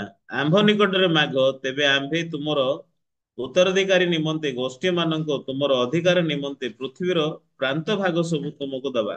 9 ପଦ, ତୁମେ ଲୋହ ଦଣ୍ଡରେ ସେମାନଙ୍କୁ ଭାଙ୍ଗିବ, ତୁମ୍ଭେ କୁମ୍ଭକାରର ପାତ୍ର ପରି ସେମାନଙ୍କୁ ଚୂର୍ଣ୍ଣ କରିବ। ଲୋହ ଦଣ୍ଡରେ ସେମାନଙ୍କୁ ଭାଙ୍ଗିବ ଲେଖା ହେଇଛି। କୁମ୍ଭକାର, ତୁମେ କୁମ୍ଭକାରର ପାତ୍ର ପରି ସେମାନଙ୍କୁ ଚୂର୍ଣ୍ଣ କରିବ ଲେଖା ହେଇଛି। ତ ଲୋହ ଦଣ୍ଡ ମାନେ ଏଇଟା ହଉଛି ସୁସମାଚାର ଏଇଟା। ସେଥିପାଇଁ ଆମେ ପ୍ରଭୁ ଆମ ଚର୍ଚ୍ଚରେ ଏଇଟା ଗୋଟେ ଇନଷ୍ଟ୍ରୁମେଣ୍ଟ ଦେଇଛନ୍ତି, ଲୁହାର ଦଣ୍ଡ ଦେଇଛନ୍ତି। ହଁ କି ନାଇଁ? ଅନେକ ଆତ୍ମା ମାନେ ସୁସମାଚାରକୁ ଶୁଣି ପାରିବେ। ଏଇଟା ବେଶୀ ମୂଲ୍ୟବାନ ଜିନିଷ। ସେଥିପାଇଁ ଆମେ ଯେତେବେଳେ କାଣ୍ଟାଟା କରୁଛୁ ସବୁ ଭାଇ ଭଉଣୀ ମାନେ ଚର୍ଚ୍ଚରେ ଗେଷ୍ଟ ପରି ନ ହେଇକି ନୂଆ ଆତ୍ମା ମାନଙ୍କ ପାଇଁ ପ୍ରାର୍ଥନା, ନିଜ ଗାଁର ଲୋକମାନଙ୍କ ପାଇଁ ପ୍ରାର୍ଥନା କରିକି ସେମାନେ କେମିତି ବାକ୍ୟ ଶୁଣି ପାରିବେ, ପ୍ରଭୁ ଆମକୁ ଅନୁଗ୍ରହ ଦିଅନ୍ତୁ କହିକି ଆମେ ସମସ୍ତେ ମାଛ ଜାଲ ଧରିଲା ପରି ଗୋଟେ ବନ୍ଧରେ ମାଛ ଜାଲକୁ ଟାଣିଲା ବେଳକୁ ଗୋଟେ ସାଇଡ ଯଦି ଲୁଜ ହେଲେ ସିଆଡେ ସବୁ ମାଛ ଧାଇଁ ପଳେଇବେ। ସମସ୍ତେ ଗୋଟେ ହୃଦୟ କରିକି ପୁରା ତଳରୁ ଯେମିତି ଆଣିବ ଗୋଟେ ଜାଗାରେ। ହଁ କି ରେ? ଏଇ କାଣ୍ଟାଟା ହଉଛି ସେମିତି। ଆମ ଚର୍ଚ୍ଚ ଦ୍ଵାରା ଯୋଉ ଜାଗାରେ ବି ଆମେ କରୁନା କାହିଁକି, ସେଥିପାଇଁ ପ୍ରାର୍ଥନା କରିବା, ଲୋକଙ୍କୁ ଇନଭାଇଟ କରିବା। ହଁ, ଆମେରିକା ପରି ଜାଗାରେ, କୋରିଆ ପରି ଜାଗା, କୋରିଆରେ 10 ଦିନରେ 27ଟା କାଣ୍ଟାଟା କରୁଛନ୍ତି।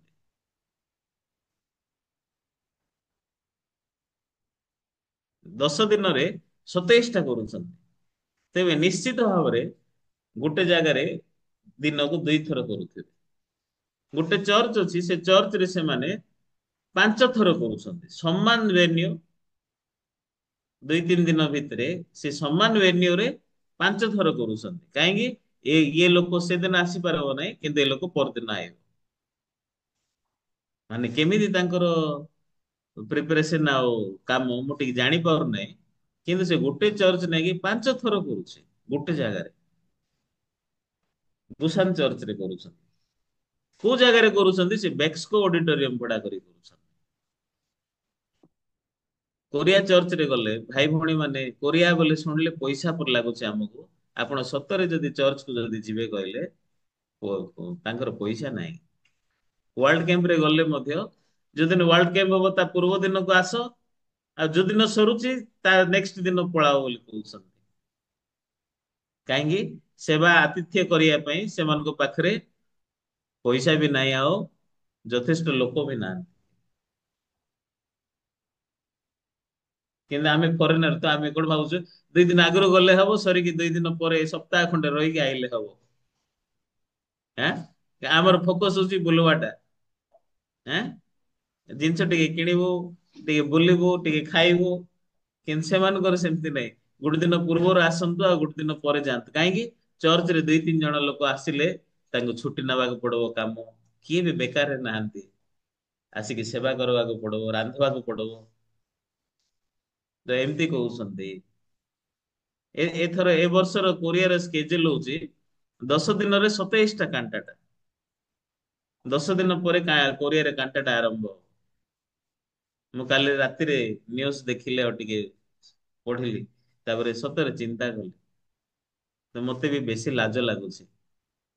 ଆମେ କାଣ୍ଡାଟା କରୁଛୁ, ବୋଝ ହେଇକି କରୁଛୁ, କିନ୍ତୁ ପ୍ରଭୁଙ୍କର ମୂଲ୍ୟବାନ ହୃଦୟକୁ ନ ନେଇକି, ପ୍ରାର୍ଥନା ନ କରିକି, ଚର୍ଚ୍ଚରେ ସବୁ ଭାଇ ଭଉଣୀ ଗୋଟେ ହୃଦୟ ପ୍ରଭୁଙ୍କ ଇଚ୍ଛା ସୁସମାଚାର ପ୍ରଚାର କାର୍ଯ୍ୟରେ ନିଜର ହୃଦୟକୁ ଏକ ନ କରି, ମାଛ ଧରିଲା ପରେ ବନ୍ଧରେ ପୋଖରୀରେ ଜାଲ ସବୁ ଆଡରୁ କଢେଇକି ଆଣବା ଗୋଟେ ଜାଗାକୁ, ହଁ କି ନାଇଁ? ପ୍ରଭୁଙ୍କର ଅନୁଗ୍ରହ ହେଲେ ଏଥର ସେ ହୃଦୟ ଖୋଲିଲେ ତାର ହୃଦୟ ବଦଳିଯିବ। ସେଥିପାଇଁ ଗୋଟେ ଆତ୍ମା ପାଇଁ ଚିନ୍ତା କରିବା। ସତରେ ଆମର ହୃଦୟରେ ଆମେ କଣ ଚିନ୍ତା କରୁଛୁ? ମାଥିଉ 18 ପର୍ବର ବାକ୍ୟ ଟିକେ ଦେଖିବା ଆମେ। 18 ପଦ ଆଉ 19 ପଦ ଦେଖିବା।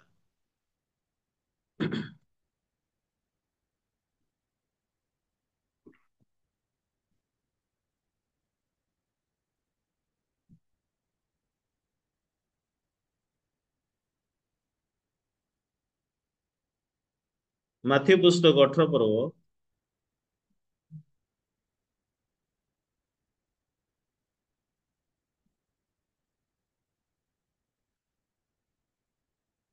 ଏଠି ଲେଖା ହେଇଛି, ମୁଁ ତୁମମାନଙ୍କୁ ସତ୍ୟ କହୁଅଛି, ତମେମାନେ ପୃଥିବୀରେ ଯାହା ସବୁ ବନ୍ଦ କରିବ ସ୍ୱର୍ଗରେ ସେଇ ସବୁ ବନ୍ଦ ରହିବ। ପୁଣି ପୃଥିବୀରେ ଯାହା ସବୁ ମୁକ୍ତ କରିବ ସ୍ୱର୍ଗରେ ସେଇ ସବୁ ମୁକ୍ତ କରିବ।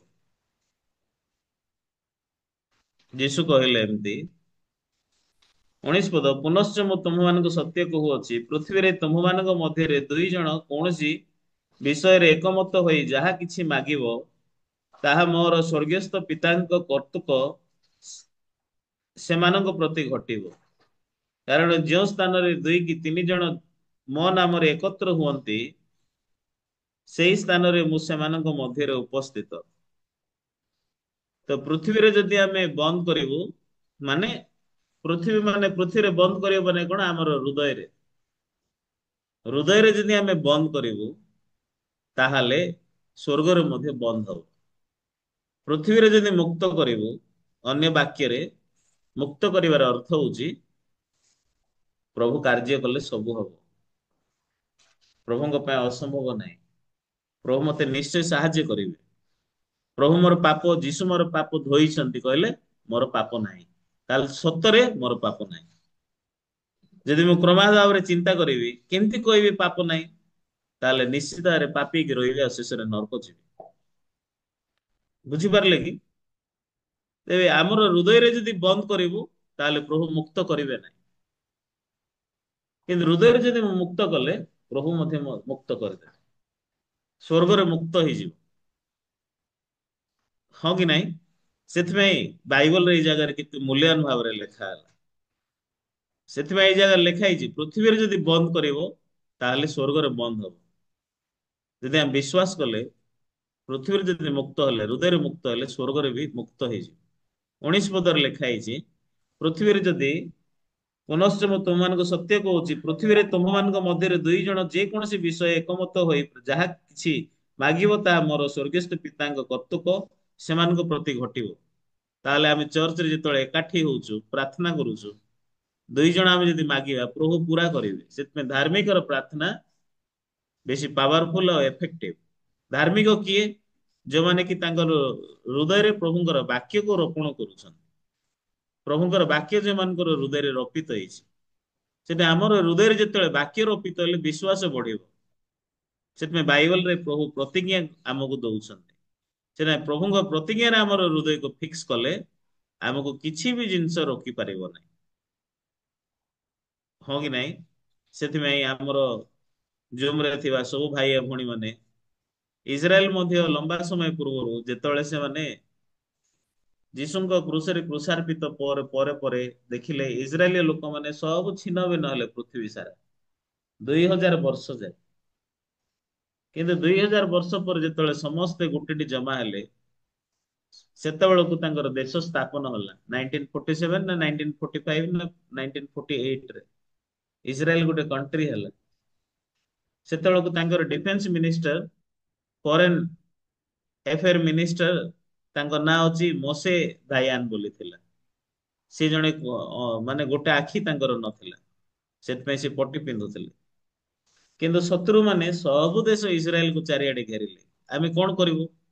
କଣ କରିପାରିବୁ? ବାହାର ସବୁ ସପ୍ଲାଇ ବନ୍ଦ ହେଇଗଲା। ତାଙ୍କ ପାଖରେ ଯଥେଷ୍ଟ ସୈନିକ ନାହିଁ ଯୁଦ୍ଧ ଜିତିବା ପାଇଁ। ତାଙ୍କୁ ଲାଗିଲା ଅସମ୍ଭବ। କିନ୍ତୁ ସେମାନେ ବାଇବେଲ ପଢିଲେ। ବାଇବେଲରେ ତାଙ୍କେ ଗୋଟେ ବାକ୍ୟ ପାଇଲେ। ସେ ବାକ୍ୟ ହଉଛି ଆମୋସ ପୁସ୍ତକ 9 ପର୍ବର ଶେଷ ପଦ ବାକ୍ୟ। ଟିକେ କାଢିକି ଆମେ ପଢିବା। ଆମୋସ ପୁସ୍ତକ 9 ପର୍ବର 15 ପଦ। ସେଠି ଲେଖା ହେଇଛି, ପୁଣି ଆମ୍ଭେ ସେମାନଙ୍କୁ ସେମାନଙ୍କ ଦେଶରେ ରୋପଣ କରିବା। ତହିଁରେ ଆମ୍ଭେ ସେମାନଙ୍କୁ ଯେଉଁ ଦେଶ ଦେଇଅଛୁ, ତହିଁରୁ ସେମାନେ ଆଉ ଉତ୍ପାଟିତ ହେବେ ନାହିଁ। ଏହା ସଦାପ୍ରଭୁ ତୁମ ପରମେଶ୍ୱର କହନ୍ତି। ସେ ଫରେନ ଏକ୍ସଟର୍ନାଲ ମନ୍ତ୍ରୀ ସବୁ ସୈନିକ ମାନଙ୍କୁ କହିଲେ ଆଉ ନାଗରିକ ମାନଙ୍କୁ କହିଲେ, ବାକ୍ୟ ହୃଦୟରେ ରଖ, ବାଇବଲକୁ ଛାତିରେ ଲଗେଇକି ରଖୁ। ବୁଝିପାରିଲେ କି? ଏ ବାଇବଲକୁ ଛାତିରେ ଲଗେଇକି ରୁହ। ଏ ବାକ୍ୟକୁ ହୃଦୟରେ ରଖ। ପ୍ରଭୁ ପ୍ରତିଜ୍ଞା କରିଛନ୍ତି, ପୁଣି ଆମ୍ଭେ ସେମାନଙ୍କୁ ସେମାନଙ୍କ ଦେଶରେ ରୋପଣ କରିବା। ପ୍ରଭୁ ଆମକୁ ରୋପଣ କରିଛନ୍ତି। ତହିଁରେ ଆମ୍ଭେ ସେମାନଙ୍କୁ ଯେଉଁ ଦେଶ ଦେଇଅଛୁ, ତହିଁରୁ ସେମାନେ ଆଉ ଉତ୍ପାଟିତ ହେବେ ନାହିଁ। ଆମକୁ କିଏ ବି ଏଠାରୁ ଉପଡେଇ ପାରିବ ନାହିଁ। ଆମକୁ କିଏ ଉତ୍ପାଟିତ କରିପାରିବେ ନାହିଁ। ଏହା ସଦାପ୍ରଭୁ ତୁମ ପରମେଶ୍ୱର କହନ୍ତି। ସେଥିପାଇଁ ସେ ମୋଶେ ଦାୟନ ଯିଏ ଅଛନ୍ତି, ସେ ବାକ୍ୟକୁ ନିଜର ହୃଦୟରେ ରଖିଲେ। 2000 ବର୍ଷ ଯେ ଆମେ ଗୋଟେ ଦେଶ ନଥାଇକି ଭ୍ରମଣ କଲୁ, କିନ୍ତୁ ବର୍ତ୍ତମାନ ପ୍ରଭୁ 2000 ବର୍ଷ ପରେ ଦେଶ ଆମକୁ ଫେରେଇଛନ୍ତି। ଆମେ ଉତ୍ପାଟିତ ହବା ନାହିଁ। ପ୍ରଭୁ ପ୍ରତିଜ୍ଞା ଦେଇଛନ୍ତି। ସେ ସମସ୍ତ ସୈନିକ ମାନଙ୍କର ହୃଦୟରେ ବାକ୍ୟକୁ ରୋପଣ କଲେ। ଯେତେବେଳେ ରାସ୍ତା ନାହିଁ, ଯେତେବେଳେ ଆମ ପାଖରେ ଉପାୟ ଦୁଶୁ ନାହିଁ, ଆମେ କଣ କରିବା? ପାଷ୍ଟର ହେଇକି, ଚର୍ଚ୍ଚର ଲିଡର ହେଇକି, ଭାଇ ଆଉ ଭଉଣୀ ମାନେ ହେଇକି, ଭାଇ ଆଉ ଭଉଣୀ ମାନଙ୍କର ହୃଦୟରେ ବାକ୍ୟ ରୋପଣ କରିବା, ନା ଅସମ୍ଭବ ସମସ୍ୟା ବୋଲି ରୋପଣ କରିବୁ? ଯୁଦ୍ଧ ଲଢେଇ କରିବା ପାଇଁ ମଧ୍ୟ ବାକ୍ୟ ଦ୍ଵାରା ଲଢେଇ କରୁଛନ୍ତି ଲୋକ। ନହେଲେ ତାଙ୍କ ପାଖରେ ଅନ୍ୟ ବାକ୍ୟ ବାଟ ନାହିଁ। ସେଥିପାଇଁ ପ୍ରଭୁ ତାଙ୍କୁ ଜ୍ଞାନ ଦେଲେ। 6 ଦିନ ଭିତରେ ସେମାନେ ଯୁଦ୍ଧ ଜିତିଲେ। ଆଉ ଶେଷରେ ଇସ୍ରାଏଲ ଜୟୀ ହେଲା। ଦାଉଦ ଯେମିତି କହିଲେ, ମୁଁ ପର୍ବତ ଗଣ ଆଡକୁ ଉର୍ଦ୍ଧ୍ୱ ଦୃଷ୍ଟି କରିବି, କୁଆଡରୁ ମୋର ସାହାଯ୍ୟ ଆସିବ? ତେବେ ଦାଉଦଙ୍କ ଜୀବନରେ ସଦାବେଳେ ପର୍ବତ ଅଛି। ଗୀତ ସଂଗୀତ 121 ପର୍ବର ବାକ୍ୟ ଦେଖିବା। 1 ପଦ 2 ପଦ ପଢିବା। ମୁଁ ପର୍ବତ ଗଣ ଆଡେ ଉର୍ଦ୍ଧ୍ୱ ଦୃଷ୍ଟି କରିବି, କେଉଁଠାରୁ ମୋହର ସାହାଯ୍ୟ ଆସିବ? ମୋହର ସାହାଯ୍ୟ ସଦାପ୍ରଭୁଙ୍କ ଠାରୁ ଆସେ। ସେ ଆକାଶ ଓ ପୃଥିବୀ ନିର୍ମାଣ କଲେ। ମୁଁ ପର୍ବତ ଆଡେ ଉର୍ଦ୍ଧ୍ୱ ଦୃଷ୍ଟି କରିବି। ତ ଦାଉଦ କୁଆଡେ ଉର୍ଦ୍ଧ୍ୱ ଦୃଷ୍ଟି କଲେ? ପର୍ବତ ଆଡେ ଉର୍ଦ୍ଧ୍ୱ ଦୃଷ୍ଟି କଲେ। ଆଉ କୁଆଡରୁ ମୋର ସାହାଯ୍ୟ ଆସିବ ବୋଲି ଦେଖିଲେ। ଦାଉଦଙ୍କ ଜୀବନରେ ମଧ୍ୟ ଅନେକ ଥର ସାହାଯ୍ୟ କିଛି ସେ ଦେଖି ପାରୁନଥିଲେ ନିଜ ଚାରିଆଡେ। କୁଆଡରୁ ମୋର ସାହାଯ୍ୟ ଆସିବ? ସାହାଯ୍ୟର ଉପାୟ ନାହିଁ। ହଁ କି ନାଇଁ? କିନ୍ତୁ ସେ କଣ କହିଲେ? 2 ପଦ, ମୋହର ସାହାଯ୍ୟ ସଦାପ୍ରଭୁଙ୍କ ଠାରୁ ଆସେ। ସେ ଆକାଶ ଓ ପୃଥିବୀ ନିର୍ମାଣ କଲେ। ତ ଆମ ଆଖିରେ ସଦାପ୍ରଭୁ ଦେଖା ଯାଉଛନ୍ତି କି? ସଦାପ୍ରଭୁଙ୍କର ସାହାଯ୍ୟ ଦୁଶୁଛି କି? କିନ୍ତୁ ଦାଉଦ କଣ ଦେଖିଲେ? ମୋର ସାହାଯ୍ୟ ସଦାପ୍ରଭୁଙ୍କ ଠାରୁ ଆସେ। ସେଥିପାଇଁ ଦାଉଦଙ୍କର ହୃଦୟ ଭିତରେ ଏ ପ୍ରକାର ମୂଲ୍ୟବାନ ହୃଦୟ ଅଛି। ସେଥିପାଇଁ ଆମର ଆଖି ଆମେ କୁଆଡେ ଫିକ୍ସ କରିବା? ସଦାପ୍ରଭୁଙ୍କ ଠାରେ ଫିକ୍ସ କରିବା। ପର୍ବତ ଆଡକୁ ଫିକ୍ସ କଲେ ଆମେ ଆମର ଚରଣ ପର୍ବତରେ ଚଢିବ।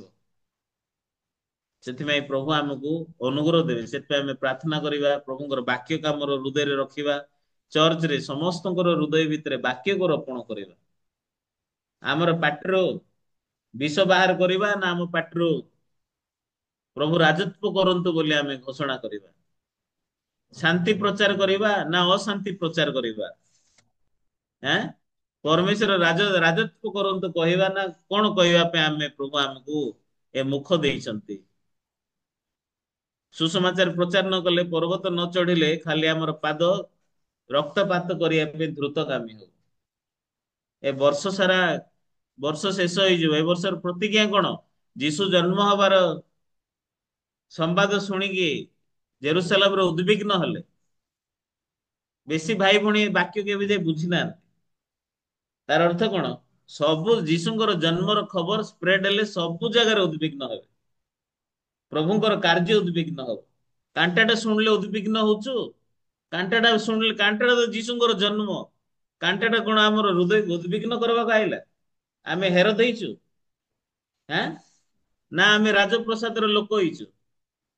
ନା ଆମର ରାଜ୍ୟ ମୋର ଚେର ମୋର ସିଂହାସନ ନେଇଯିବା ପାଇଁ ଆସିଲେ ମଲ୍ଲି ମୁଁ ମଲ୍ଲି ତାହେଲେ ଆମେ ସେ ରାଜ୍ୟ ସେ ସିଂହାସନ ଭିତରେ ହେରତ ରାଜ୍ୟ ଭିତରେ ବସିଲା ଲୋକ ଆମେ ଯଦି କାଣ୍ଟାଟାକୁ ଡରୁଛୁ ତାହେଲେ ଆମେ ସେ ଲୋକ ଯୀଶୁଙ୍କ ଜନ୍ମର ଉଦ୍ବିଗ୍ନ ହବାର କାହିଁକି ପାଷ୍ଟର ବାକ୍ୟ ପ୍ରଚାର କଲେ ନୂଆ ବର୍ଷର ପ୍ରତିକ୍ରିୟା ଯେହେତୁ ପ୍ରଭୁଙ୍କର କାର୍ଯ୍ୟ ଯୋଉଠି ସେ ଜାଗାରେ ଯୀଶୁ ଜନ୍ମ ହେଲେ ସେ ଜାଗାରେ ପ୍ରଭୁଙ୍କର କାର୍ଯ୍ୟ ଅଛି ବୁଝିପାରିଲେ କି ସେଥିପାଇଁ ପ୍ରଚାର କଲେ ତମେ ଯୀଶୁ ଜନ୍ମ ହଉଛନ୍ତି ବୋଲି ଉଦ୍ବିଗ୍ନ ହୁଅ ଆଉ ଡର ଆଉ ସେଥିପାଇଁ ପ୍ରଚାର କରିନାହାନ୍ତି ସେ ବାକ୍ୟ ଏ ବର୍ଷ ଶେଷ ହବ ତ ଏ ବର୍ଷର ଚାରି ଓଡିଶା ସାରା ଉଦ୍ବିଗ୍ନ ହବ ହେବ ନା ନାଇଁ ପ୍ରଭୁଙ୍କର ଜନ୍ମ ଯୀଶୁଙ୍କର ଜନ୍ମର ପ୍ରଚାର ଆମେ କରିବୁ ଏ ଜଗତରେ ଯୀଶୁ ଜନ୍ମ ହେଲେ ଆପଣଙ୍କର ସମସ୍ତ ପାପ ବହି ନେଇଯିବା ପାଇଁ ଆପଣ ଯେତେ ବଡ ପାପ କରିଥାନ୍ତୁ ନା କାହିଁକି ଆପଣଙ୍କର ହୃଦୟ ଯେତେ ମନ୍ଦ ଥାଉ ନା କାହିଁକି ସେ ଗୁହାଳ ପରି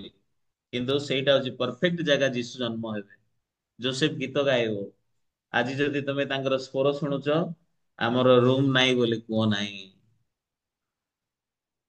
ଆମର ରୁମ ନାହିଁ ବୋଲି କୁହ ନାହିଁ ଏ ହୃଦୟ ଯୋସେଫ ଲୋକମାନଙ୍କୁ ଡେଲିଭର କରୁଛି ଆମ ଭାଇ ଭଉଣୀ ମାନେ ଲୋଟ ମଧ୍ୟ ଅବ୍ରାହମ ସାଙ୍ଗରେ ରହିଲେ କିନ୍ତୁ ସେ ନିଜ ଆଖିକୁ ଉପରକୁ ଅନେଇକି ଦେଖିଲେ ଜର୍ଦାନର ସମତଳ ଜାଗା ଦେଖିଲେ କିନ୍ତୁ ଅବ୍ରାହମ ସେ କୋଉଠି ରହିଲେ ସେ କିଣାନ ଦେଶରେ ରହିଲେ କିଣାନ ଦେଶ ହଉଛି ପର୍ବତ ଜାଗା ବୁଝିପାରିଲେ କି କିନ୍ତୁ ବର୍ଷର ଆରମ୍ଭରୁ ବର୍ଷର ଶେଷ ପ୍ରଭୁଙ୍କ ଦୃଷ୍ଟି ଅଛି ବୁଝିପାରିଲେ କି ଅବ୍ରାହମ କେବେ ସହଜ ବାଛିଲେ ନାହିଁ ଅବ୍ରାହମ ଲୋଟକୁ ସୁଯୋଗ ଦେଲେ ରାଇଟ ଯିବ ରାଇଟ ଯା ଲେଫ୍ଟ ଯିବ ଲେଫ୍ଟ ଯା ତ ଲୋଟ ଅନେଇକି ଦେଖିଲା ଆଉ ଜର୍ଦାନର ସମତଳ ଜାଗା ସୋଦମ ଗମରା ପର୍ଯ୍ୟନ୍ତ ପ୍ରଭୁଙ୍କର ଉଦ୍ୟାନ ପରି ଥିଲା ସେତେବେଳେ ପ୍ରଭୁ ସୋଦମ ଗମରାକୁ ଧ୍ୱଂସ କରିନଥିଲେ ଲେଖା ହେଇଛି ଆମେ ବାଇବଲ ଟିକେ ଦେଖିବା ଆଦି ପୁସ୍ତକ 13 ପର୍ବର 10 ପଦ ଆଦି ପୁସ୍ତକ 13 ପର୍ବର 10 ପଦ ଏ ଜାଗାରେ ଲେଖା ଅଛି ସେତେବେଳେ ଲୋଟ ଅନାଇ ଦେଖିଲେ ଶୟର ପର୍ଯ୍ୟନ୍ତ ଜର୍ଦାନର ସମସ୍ତ ପ୍ରାନ୍ତର ସଦାପ୍ରଭୁଙ୍କର ଉଦ୍ୟାନ ପରି ସର୍ବତ୍ର ସଜଳ ଓ ମିଶର ଦେଶ ତୁଲ୍ୟ ଅଟଇ କାରଣ ସେଇ ସମୟରେ ସୋଦମ ଓ ଗମରା ସଦାପ୍ରଭୁଙ୍କ ଦ୍ଵାରା ବିନଷ୍ଟ ହୋଇନଥିଲା ଲେଖା ହେଇଛି ତ ଲୋଟ ଯେତେବେଳେ ସେ ଅନେଇକି ଦେଖିଲେ ସେ କଣ ଦେଖିବା କଥା ଆମେ ଅନେଇବା ଦରକାର ଅବ୍ରାହମ କୁ ସାଇଡ ରେ ଅଛି ବୁଝିପାରିଲେ କି ପ୍ରତିଜ୍ଞା କୁ ସାଇଡ ରେ ଅଛି ଆମେ ପ୍ରତିଜ୍ଞା ଆଡକୁ ଅନେଇବା ଦରକାର ବିଶ୍ୱାସ ଆଡକୁ ଅନେଇବା ଦରକାର କିନ୍ତୁ ସେ ଜଗତ ଆଡକୁ ଅନଉଛି ଲୋଟ ଅବ୍ରାହମ କୁ ସାଇଡ ରେ ଅଛନ୍ତି ପ୍ରତିଜ୍ଞା କୁ ସାଇଡ ରେ ଅଛି ଲୋଟ ଅନଉ ନାହିଁ ଆଜି ଆପଣ ମାନେ ମଧ୍ୟ କଣ ଅନଉଛନ୍ତି ମଣ୍ଡଳୀ କୁଆଡେ ଯାଉଛି ପ୍ରତିଜ୍ଞା କୁଆଡେ ଆମକୁ ନଉଛି ବାକ୍ୟରେ ଆମେ କଣ ଶୁଣୁଛୁ ସେ ସାଇଡ ଆମେ ଅନଉଛୁ ନା ତାର ବିପରୀତ ସାଇଡ ଅନଉଛୁ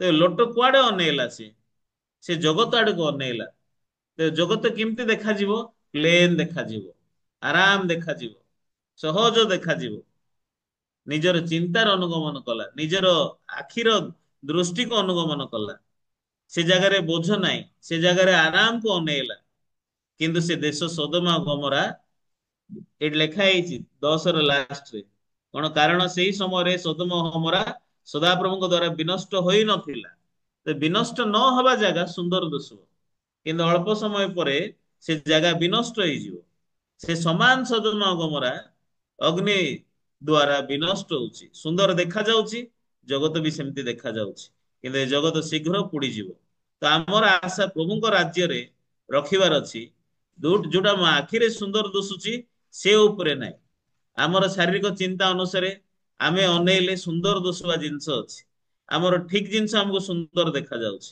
ଜର୍ଦାନର ସମତଳ ଜାଗା ସୁନ୍ଦର ଦେଖାଯାଉଛି ବୋଝ ନଥିବା କଷ୍ଟ ନଥିବା ସୁନ୍ଦର ଦେଖାଯାଉଛି ପାରଳାଖେମୁଣ୍ଡି ଚର୍ଚ୍ଚରେ ଗୋଟେ ମାସ ଯାଏ କାଣ୍ଟାଟା ପିଲାମାନେ ସବୁ ଜମା ହେଇକି ପ୍ରାକ୍ଟିସ କରୁଛନ୍ତି ସେ ଚର୍ଚ୍ଚ ଗୋଟେ ମାସ ତାଙ୍କୁ ଖାଇବାକୁ ଦବ ସେ ଗୋଟେ ଚର୍ଚ୍ଚ ଡ୍ରେସ ସିଲା ହଉଛି ପ୍ରାକ୍ଟିସ ସେ ଜାଗାରେ ଚାଲିଛି ସେମାନେ ମଧ୍ୟ ଡିସେମ୍ବର 4 ତାରିଖରୁ 28 ତାରିଖ ଯାଏ କାଣ୍ଟାଟା କୁ ଫିକ୍ସ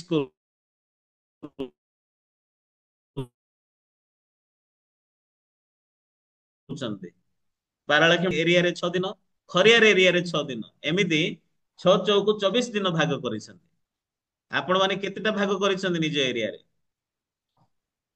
ରାଉରକେଲା ଚର୍ଚ୍ଚ ରେ ସେମାନେ ଏ ବର୍ଷ ଡ୍ରେସ କିଣିଲେ, ଘର ଦୁଆର ବନେଇଲେ।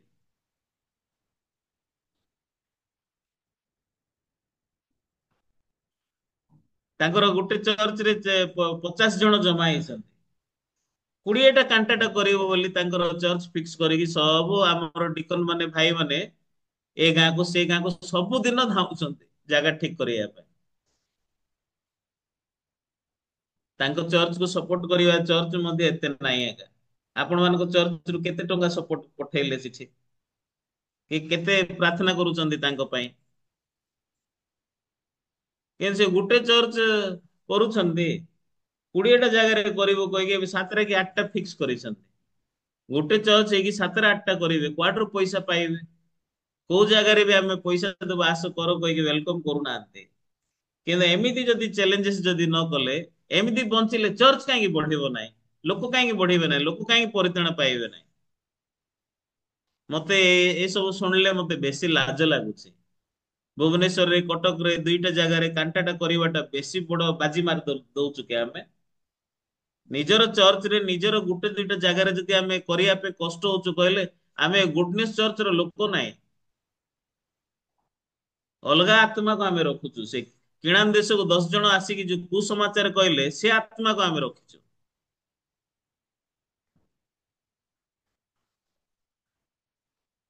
ଆମର ଏ ସମୟରେ ଆମର ଜାଗା 15ଟା କି 16ଟା ଜାଗା ଫିକ୍ସ କରିଛୁ। ସେ ରାଉରକେଲାରେ 20ଟା ଆଉ ରାୟଗଡାରେ 24ଟା ଜାଗା। ମତେ ବହୁତ ଲାଜ ଲାଗିଲା। ଆମେ ପାଷ୍ଟର ହେଇଛୁ ନା କଣ ହେଇଛୁ ଏମିତି କାମ କରୁଛୁ?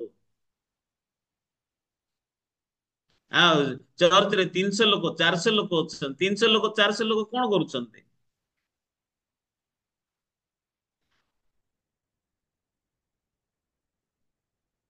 ସେଥିପାଇଁ ଆମେ ଖାଲି ନିଜର ଜାଗାରେ ଖାଲି କରିବାଟା ଯଦି ଆମେ ଖାଲି ବୋଝ ଭାବୁଛୁ କହିଲେ, ଆମେ ବେଶୀ ସୁସମାଚାରରୁ ବେଶୀ ଅଲଗା ହୃଦୟ ଆମେ ରଖିଛୁ। ସେଥିପାଇଁ ଆମ ଚାରିଆଡେ କଣ ହଉଛି ସେଇଟା ବି ଆମେ ଦେଖିବା ଦରକାର। ଆଉ ଆମେ ଅନେଇବା ଦରକାର। ଆମେ ଲୋଟ ପରି ପ୍ଲେନ ଜାଗା ସୁବିଧା ଜାଗାରେ ଯଦି ଆମେ ଅନଉଛୁ, ଅଳ୍ପ ସମୟ ପରେ ସେ ଜାଗା ଧ୍ୱଂସ ହେଇଯିବ। ଲୋଟ ସୁବିଧା ଦେଖିଲା ଆଉ ପଳେଇଲା ସୁଦମା ଗମରାକୁ, କିନ୍ତୁ ସେ ଜାଗାରେ ଯାଇକି ରହିଲା, କେତେ ଲୋକଙ୍କ ବାକ୍ୟ ପ୍ରଚାର କଲା। ତେ ପ୍ରଭୁ ଅବ୍ରାହମ ହଉଛନ୍ତି ପ୍ରଭୁଙ୍କର ଫ୍ରେଣ୍ଡ। ପ୍ରଭୁ ନିଜର ସବୁ ହୃଦୟ ଅବ୍ରାହମକୁ ଜଣେଇଲେ। ତ ମୁଁ ଯାହା କରିବା ପାଇଁ ଯାଉଛି ଲୋକକୁ ଜଣେଇବି ନାଇଁ କି ଗଲେ। ଏ ଅବ୍ରାହମ ବହୁତ ବ୍ୟସ୍ତ ହେଲେ। ଆଉ କହିଲେ ପ୍ରଭୁ ଏ ନଗରରେ 50 ଲୋକ ଥିଲେ ବି ଧ୍ୱଂସ କରିବ କି? ପ୍ରଭୁ କହିଲେ 50 ଲୋକଙ୍କ ପାଇଁ ମୁଁ କରିବି ନାହିଁ କହିଲେ। ଲାଷ୍ଟରେ 10 ଲୋକ ମଧ୍ୟ ନଥିଲେ। ତେବେ ଲୋଟ ଯାଇକି ବସିଲା ଆଉ ସେ ଜାଗାରେ ବେଶୀ କଷ୍ଟ ପାଇଲେ। ସୋଦମ ଗମରାର ଲୋକମାନଙ୍କ ଦ୍ଵାରା ବେଶୀ କଷ୍ଟ ପାଇଲେ। ସେ କେବେ ଭାବିନଥିଲେ ମୁଁ କଷ୍ଟ ପାଇବି, କିନ୍ତୁ ପିତର ପୁସ୍ତକରେ ଲେଖା ହେଇଛି ବାକ୍ୟରେ, କେତେ ପଦରେ ଲେଖା ହେଇଛି।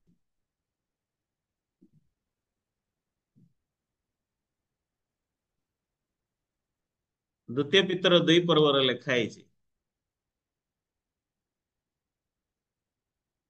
6 ପଦରେ ଲେଖା ହେଇଛି।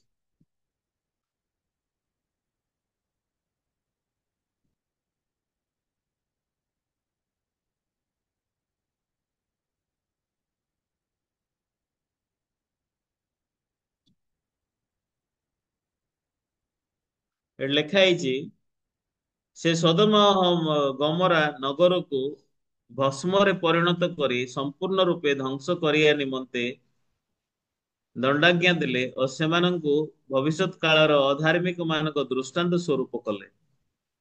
ପୁଣି ସେହି ଦୁରାଚାରୀ ମାନଙ୍କ କାମକତା ପୂର୍ଣ୍ଣ ଆଚରଣରେ ବ୍ୟଥିତ ଧାର୍ମିକ ଲୋକକୁ ଉଦ୍ଧାର କଲେ। ତ ସେମାନେ ଦୁରାଚାରୀ ମାନଙ୍କ କାମକତା ପୂର୍ଣ୍ଣ ଆଚରଣ ରେ ବ୍ୟଥିତ ଧାର୍ମିକ ଲୋକକୁ ଉଦ୍ଧାର କଲେ। ତ ଲୋଟ ସେ ଜାଗାରେ ଦୁରାଚାରୀ ମାନଙ୍କ ମଧ୍ୟରେ ସେ ରହିଲା। ତ ତାର କଣ ଲେଖା ହେଇଛି ଏ ଜାଗାରେ? ଦୁରାଚାରୀ ମାନଙ୍କର କାମକତା ପୂର୍ଣ୍ଣ ଆଚରଣରେ ବ୍ୟଥିତ ଲେଖା ହେଇଛି। ତ ଲୋଟ ବେଶୀ ତାର ହୃଦୟରେ କଣ ପାଇଲା ସିଏ? tormented his righteous soul from day to day by seeing and hearing their lawless deed ଲେଖା ହେଇଛି। ତ ତାର ରାଇଚସ୍ ସୋଲ ରେ ସେ ଟର୍ମେଣ୍ଟେଡ ହଉଛି, ବ୍ୟଥିତ ହେଇ କଷ୍ଟ ପାଉଛି, ଯନ୍ତ୍ରଣା ପାଇକି ରହିଲା। ସେଥିପାଇଁ ସେ ଜାଗାକୁ ସେ ବାଛିଲା କି? ସେଥିପାଇଁ ଆମେ ଆମ ଚିନ୍ତା ଅନୁସାରେ ଯଦି ବୋଝକୁ ଆମେ ଏଡେଇବା, ଆମର ନିଜର ଠିକ ବିଷୟକୁ ନେଇକି ବଞ୍ଚିବା, ନିଜର ପରିସ୍ଥିତିକୁ ନେଇକି ବଞ୍ଚିବା, ଆମର ହୃଦୟକୁ ଆମେ ଅନେକ ଜିନିଷ ଉପରେ ଯଦି ଲଗେଇକି ବଞ୍ଚିବା, ଶେଷରେ ଆମେ ଲୋଟ ପରି ଦୁରାଚାରୀ ମାନଙ୍କ ମଧ୍ୟରେ ରହିଲା ପରି ବ୍ୟଥିତ ବଥା ପାଇବା କଷ୍ଟରେ ଆତ୍ମାରେ। କାହିଁକି? ସେ ବିଶ୍ୱାସରେ ବଞ୍ଚିଲେ ନାହିଁ। ତାର ବଂଶର ଲୋକମାନେ ପ୍ରଭୁଙ୍କର ଶତ୍ରୁ ହେଇଗଲେ। ପ୍ରଭୁ ଲୋଟକୁ ଉଦ୍ଧାର କରିବା ପାଇଁ ପର୍ବତକୁ ନେବାକୁ କହିଲେ। ଦୂତମାନେ ତାଙ୍କୁ ବାହାର କଲେ। ଆଉ ପର୍ବତକୁ ପଳାଅ, ଏଇ ଜାଗାକୁ ଯାଅ, ପର୍ବତରେ ଯାଅ କହିଲାରୁ ମୁଁ ଯିବି ନାହିଁ କହିଲା ପର୍ବତ। ମୁଁ ସେଇ ଗଲେ କିଏ ଜାଣେ ମରିଯିବି। ସେ ଦୂତମାନଙ୍କର କଥା ବି ସେ ଶୁଣିଲେ ନାହିଁ। ପ୍ରଭୁକୁ ନିବେଦନ କଲେ ଅବ୍ରାହମ, କିନ୍ତୁ ସେ ଜାଗାରେ 10 ଜଣ ମଧ୍ୟ ଧାର୍ମିକ ଲୋକ ନଥିଲେ। ତେବେ ଲୋଟ ସୁସମାଚାର ଯଦି ପ୍ରଚାର କରିଥାନ୍ତେ, ପ୍ରତିଜ୍ଞାକୁ ଅନେଇକି ଯଦି ବଞ୍ଚିଥାନ୍ତେ, କିନ୍ତୁ ସେ ମୁହୂର୍ତ୍ତରେ ଅବ୍ରାହମ ଘରେ 318 ଜଣ ଦାସ ହେଲେ। ପାହାଡରେ ରହିବା, କଷ୍ଟ ଜାଗାରେ ରହିବା, 318 ଜଣ ଦାସକୁ ଅବ୍ରାହମ ଟ୍ରେଣ୍ଡ କଲେ। କେତେ ଜଣକୁ ଟ୍ରେଣ୍ଡ କଲେ? 318 ଜଣ ଦାସ ଅବ୍ରାହମ ଘରେ ଟ୍ରେଣ୍ଡ ହେଲେ ସେମାନେ। ତ ଅବ୍ରାହମକୁ ଟ୍ରେନିଂ ଦେବା, ନିଜେ ତ ପର୍ବତରେ ରହିବା ତାଙ୍କ ପାଇଁ ବେଶୀ କଷ୍ଟ। କିନ୍ତୁ ଅବ୍ରାହମ କିଣାନରେ ରହିଲେ। ଆମେ ବାକ୍ୟ ଟିକେ ଦେଖିବା। ଏ ଦ୍ୱିତୀୟ ବିବରଣୀ ପୁସ୍ତକର ବାକ୍ୟ ଦେଖନ୍ତୁ, 10 ପର୍ବ।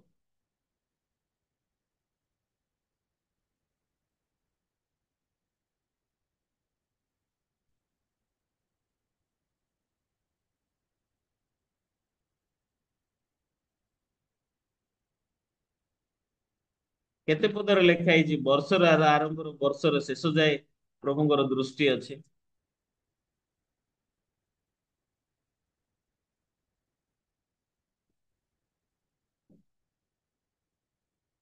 ହଁ, 11 ପର୍ବର ବାକ୍ୟ ଦେଖିବା 10 ପଦରୁ।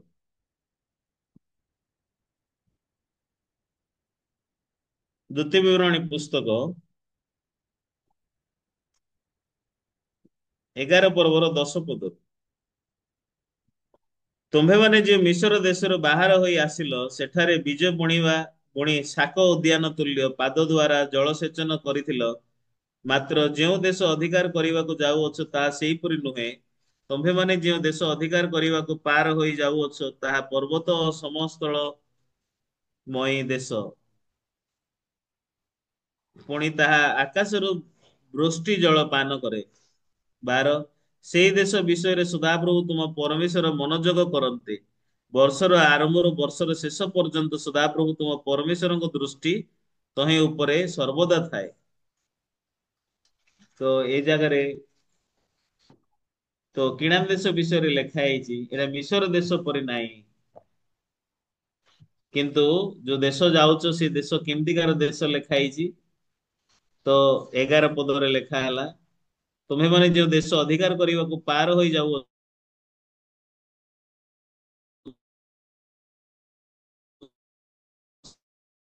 ତା ପର୍ବତ ସମ ବାଧ୍ୟ ପ୍ରଭୁଙ୍କ ଅନେଇବେ। ସେଥିପାଇଁ ଆମେ ସେମିତି ଦେଖିବା ନାହିଁ, କିନ୍ତୁ ଏ ଲୋଟ ପରି ଆମେ ଆମ ଆଖିରେ ଦୁଶୁଥିବା ଜିନିଷକୁ ଦେଖିବା ନାହିଁ। ହଁ କି ନାହିଁ? କିନ୍ତୁ ଆମେ ଆଗକୁ ବଢିବା। ପ୍ରଭୁ ଯେତେବେଳେ ଆମକୁ ପଢେଇକି ନଉଛନ୍ତି, ସଦାବେଳେ ଆରାମ ଜାଗାକୁ ପଢେଇକି ନଉନାହାନ୍ତି। ଦାଉଦ ରାଜା ମଧ୍ୟ ଯେତେବେଳେ ରାଜା ହେଲେ, ସାଉଲ ତାଙ୍କୁ ଗୁଡେଇଲେ ମାରିବା ପାଇଁ 3000 ଲୋକଙ୍କୁ ଧରିକି। ତ ସାଉଲ ବଣରେ ଲୁଚିକି ରହିଲେ। କିନ୍ତୁ ପ୍ରଭୁ ଦାଉଦ ବଣରେ ଲୁଚିକି ରହିଲେ। କିନ୍ତୁ ପ୍ରଭୁ ଦାଉଦଙ୍କୁ କଣ କହିଲେ? ଗାତ ଭବିଷ୍ୟତ ବକ୍ତା କଣ କହିଲେ ଦେଖିବା ଟିକେ। ପ୍ରଥମ ସାମୁଏଲ 22 ପର୍ବର 5 ପଦ ବାକ୍ୟ ଦେଖିବା। ପ୍ରଥମ ସାମୁଏଲ 22 ପର୍ବର 5 ପଦ ବାକ୍ୟ। ଏଠି ଲେଖା ହେଇଛି, ଏଥି ମଧ୍ୟରେ ଭବିଷ୍ୟତ ବକ୍ତା ଗାଥ ଦାଉଦଙ୍କୁ କହିଲେ, ଏଇ ଦୁର୍ଗମ ସ୍ଥାନରେ ନ ରୁହ, ପ୍ରସ୍ଥାନ କରି ଜିହୁଦାର ଦେଶକୁ ଯାଅ। ତେବେ ଦାଉଦ ପ୍ରସ୍ଥାନ କରି ହରେତ ବଣରେ ଉପସ୍ଥିତ ହେଲେ। ଗାତ ଭବିଷ୍ୟତ ବକ୍ତା ଦାଉଦଙ୍କୁ କଣ କହିଲେ? ଦୁର୍ଗମ ସ୍ଥାନରେ ନ ରୁହ। ଦୁର୍ଗମ ସ୍ଥାନରେ ରହିଲେ କିଏ ତାକୁ ଖୋଜି ପାରିବେ ନାହିଁ, ଜାଣିପାରିବେ ନାହିଁ। ତୁ ଏଇ ଜାଗାରେ ରହ ନା, ତୁ ଜିହୁଦା ଦେଶକୁ ଯା। ତ ଜିହୁଦା ଦେଶରେ କିଏ ଜଗିଛନ୍ତି? ସାଉଲ ଜଗୁଛନ୍ତି। ସେଠି ପଲଷ୍ଟି ମାନେ ଆକ୍ରମଣ କରୁଛନ୍ତି ଇସ୍ରାଏଲକୁ। ସାଉଲ ଖୋଜୁଛନ୍ତି ୟାଙ୍କୁ ଦାଉଦଙ୍କୁ ମାରିବା ପାଇଁ। କିନ୍ତୁ ଦାଉଦଙ୍କ ଚାରିଆଡେ ଲୋକମାନେ ମଧ୍ୟ କେମିତିକାର ଲୋକମାନେ ଥିଲେ? ବେଶୀ ଦୁର୍ବଳ ଲୋକମାନେ ଥିଲେ, ପାରୁଥିବା ଲୋକମାନେ ନଥିଲେ। ଆମେ ପ୍ରଥମ ସାମୁଏଲ ଏଠି ଯେତେବେଳେ ଦେଖୁଛୁ 22 ପର୍ବର 2 ପଦରେ ଦେଖିବା। ଆଉ ପ୍ରତ୍ୟେକ କ୍ଲିଷ୍ଟ କ୍ଲିଷ୍ଟ କି କ୍ଲିଷ୍ଟ ପ୍ରତ୍ୟେକ ଋଣଗ୍ରସ୍ତ ଓ ପ୍ରତ୍ୟେକ ତିକ୍ତମନା ଲୋକ ତାଙ୍କ ନିକଟରେ ଏକତ୍ର ହେଲେ। ତହିଁରେ ସେ ସେମାନଙ୍କର ସେନାପତି ହେଲେ। এই ରୂପେ ଉଣାଅଧିକ 400 ଲୋକ ତାଙ୍କର ସଙ୍ଗୀ ହେଲେ। ତ ଦାଉଦଙ୍କ ପାଖରେ ଚାରିଆଡେ କେମିତିକାର ଲୋକମାନେ ଥିଲେ? ଆମ ଚର୍ଚ୍ଚରେ ମଧ୍ୟ ମୋ ଚାରିଆଡେ ଆଁ ଋଣରୁ ମୁକ୍ତ, ଆଁ ଆଉ ସବୁ ହୃଦୟରେ ହାର୍ଟ ରେ ଖାଲି ଶାନ୍ତିପୂର୍ଣ୍ଣ ଲୋକ, ଆଉ ଫୁଲ ପଇସା ଦବା ଲୋକ ମୋ ଚାରିଆଡେ ରହିଲେ କେତେ ଭଲ ହବ ନା ନାଇଁ? ସେମାନଙ୍କର ମନ୍ତ୍ରୀ, ସେମାନଙ୍କର ସେନାପତି, ସେମାନଙ୍କର ପାଷ୍ଟର ହେଇକି ମୁଁ ଯଦି ବଞ୍ଚିଲେ ଆଉ ସୁଷମାଚାର ପାଇଁ ଆଗକୁ ବଞ୍ଚିବା ପାଇଁ କିଛି ଅଭାବ କଷ୍ଟ ନଥିବ। କିନ୍ତୁ ତମ ଚାରିଆଡେ ତମେ ପାଷ୍ଟର ହେଇଛ, ତମ ଚାରିଆଡେ ଖାଲି ଋଣୀ ମାନେ ଏକା ଅଛନ୍ତି। ଆଁ କ୍ଲିଷ୍ଟ ଅଛନ୍ତି, କଷ୍ଟରେ ରୋଗାଗ୍ରସ୍ତ ଲୋକ, ସବୁ ଲୋ ଲେଭେଲ ଲୋକ ଆକା ଅଛନ୍ତି। ତମର ହୃଦୟରେ କୁଆଡୁ ସାହସ ଆଉ ବଳ ଆଇବ ସେମାନଙ୍କୁ ଦେଖିଲେ? ତ ଦାଉଦ ମଧ୍ୟ ଯେତେବେଳେ ହେଲେ, ପ୍ରଭୁ ତାଙ୍କୁ ଆରମ୍ଭରୁ କେମିତିକାର ଲୋକମାନଙ୍କୁ ଦେଲେ? ଆଉ ଓଲଟା ସିଏ ତ ବଣରେ ଯାଇକି ଲୁଚିଛନ୍ତି। ବଣରେ ଲୁଚିଛନ୍ତି, କିନ୍ତୁ ଗାତ କଣ କହୁଛନ୍ତି ଭବିଷ୍ୟତ ବକ୍ତା? ଏଇ ତୁ ଏ ଦୁର୍ଗମ ସ୍ଥାନରେ ରହନା, ତୁ ଜିହୁଦାକୁ ଯା। 5 ପଦ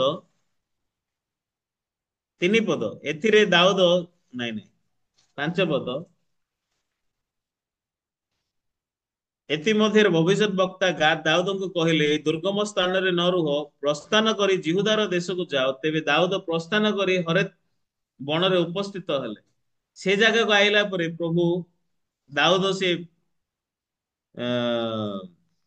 ସେ ଜାଗାକୁ ଆସିଲେ ଦାଉଦ। ତ ସେ ଜାଗାକୁ ଦାଉଦ ଯେତେବେଳେ ଆସିଲେ, ଭବିଷ୍ୟତ ବକ୍ତା ତାଙ୍କୁ ଆଉଥରେ କହିଲେ, ତ ଜିହୁଦାକୁ ଯା ମାନେ କଣ? ଦୁର୍ଗମ ସ୍ଥାନରେ ରହନା ମାନେ କଣ? ସେ ମୋର ପ୍ରାନ୍ତରେ ରହୁଥିଲେ ଲୁଚିକି, କିନ୍ତୁ ତାଙ୍କୁ ଏଇଠି ରହନା। କାହିଁକି ଏ ଜାଗାରେ ଅଛୁ? ଜିହୁଦାକୁ ଯା ମାନେ କଣ? ତୁ ସହରକୁ ଯା, ଗାଁକୁ ଯା। କିନ୍ତୁ ଆମେ ଏଇଠି ରହିବା ପାଇଁ ଚାହୁଁଛୁ। କିନ୍ତୁ ପ୍ରଭୁ ତାକୁ କହିଲେ, ନା ତୁ ସେଇ ଜାଗାକୁ ଯା। ତ ଜିହୁଦାକୁ ଯେତେବେଳେ ଗଲେ କଣ ହବ? ସେ ପ୍ରଭୁଙ୍କୁ ଏକ୍ସପିରିଏନ୍ସ କରିବ। ହଁ କି ନାଇଁ? ସେ ପ୍ରଭୁଙ୍କୁ ଏକ୍ସପିରିଏନ୍ସ କରିବ। ପ୍ରଥମ ସାମୁଏଲ 23 ପର୍ବର ବାକ୍ୟ ଦେଖିବା, 2 ପଦ ଦେଖିବା କଣ ଲେଖା ହେଇଛି। ଆଉ ସରେଇ ଦବା। ଏଠି ଲେଖା ହେଇଛି, ଏଥି ନିମନ୍ତେ ଦାଉଦ ସଦାପ୍ରଭୁଙ୍କୁ ପଚାରି ପଚାରି କହିଲେ, ମୁଁ ଯାଇ କି ଏ ପଲଷ୍ଟି ମାନଙ୍କୁ ଆଘାତ କରିବି? ତହିଁରେ ସଦାପ୍ରଭୁ ଦାଉଦଙ୍କୁ କହିଲେ, ଯାଅ ପଲଷ୍ଟିଆ ମାନଙ୍କୁ ଆଘାତ କରି କିଲିଆକୁ ଉଦ୍ଧାର କର। ତେବେ ଶତ୍ରୁମାନେ ଯଦି ଇସ୍ରାଏଲ ବିରୁଦ୍ଧରେ ଆସୁଛନ୍ତି, କିଲିଆର ଲୋକମାନଙ୍କ ବିରୁଦ୍ଧରେ, ପ୍ରଭୁ ଚୁପଚାପ ଥିବେ କି? ସାଉଲ ତ ଡରୁଆ, ଶତ୍ରୁ ମାନଙ୍କୁ ନ ଗୁଡେଇକି ଦାଉଦଙ୍କୁ ଗୁଡଉଛି। ହାଁ ସେଥିପାଇଁ ପ୍ରଭୁ ଦାଉଦଙ୍କ ବ୍ୟବହାର କରୁଛନ୍ତି। ବଣରେ ଲୁଚିଲା ଲୋକକୁ ଡକେଇକି ସହରକୁ ଆଣିକି ପୋଲଷ୍ଟି ବିରୁଦ୍ଧରେ ଯୁଦ୍ଧ କରି କହୁଛନ୍ତି। ତ ଦାଉଦ ତାର ଲୋକମାନଙ୍କୁ କହିଲେ, କଣ ବୋଲି କହିଲେ? 3 ପଦ, ଏଥିରେ ଦାଉଦଙ୍କର ଲୋକମାନେ ତାଙ୍କୁ କହିଲେ, ଦେଖ ଆମ୍ଭେମାନେ ଜିହୁଦା ଦେଶରେ ଭୟ କରୁଅଛୁ। ତେବେ ପଲଷ୍ଟିଆ ମାନଙ୍କ ସୈନ୍ୟ ଗଣ ବିରୋଧରେ କିଲିଆକୁ ଯିବା, ତେବେ କେତେ ଅଧିକ ଭୟ ନ କରିବା? ଏତିକି ତ ଆଇଲୁ, ଆହୁରି ଏବେ ତମେ ବନଉଛ ପଲଷ୍ଟି ବିରୁଦ୍ଧରେ ଯୁଦ୍ଧ କରି ଯିବା ପାଇଁ? ଆମକୁ ମରେଇବ ଏ ଦାଉଦ, ପାଷ୍ଟର ଦାଉଦ। ଆଁ ଏଇଠି ତ ଆଇବାଟା ଏତେ ମରବାଟା, ଏଠି ଆଇବାଟା ଡରୁଛୁ ଆମେ। ସାଉଲ ଗୋଟେ ଶତ୍ରୁ, ପଲଷ୍ଟିଆ ଗୋଟେ ଶତ୍ରୁ। ଆମକୁ ସିନା କିଏ ବଞ୍ଚେଇବା ଦରକାର, ଆମକୁ କହୁଛନ୍ତି ଉଲ୍ଟା ବଞ୍ଚେଇବା ପାଇଁ। ଦାଉଦ ଦୁର୍ଗମ ସ୍ଥାନରେ ରହିଲେ ସେ କେବେ ଲୋକଙ୍କୁ ବଞ୍ଚେଇ ପାରିବ ନାହିଁ। କିନ୍ତୁ ପ୍ରଭୁ ତାକୁ ଜିହୁଦାକୁ ଡାକିଲେ, ଏଇଟା ବେଶୀ ଚ୍ୟାଲେଞ୍ଜ ତାଙ୍କ ପାଇଁ। କିନ୍ତୁ ପ୍ରଭୁ ତାଙ୍କ ଦ୍ଵାରା ଉଦ୍ଧାରର କାମ କରୁଛନ୍ତି।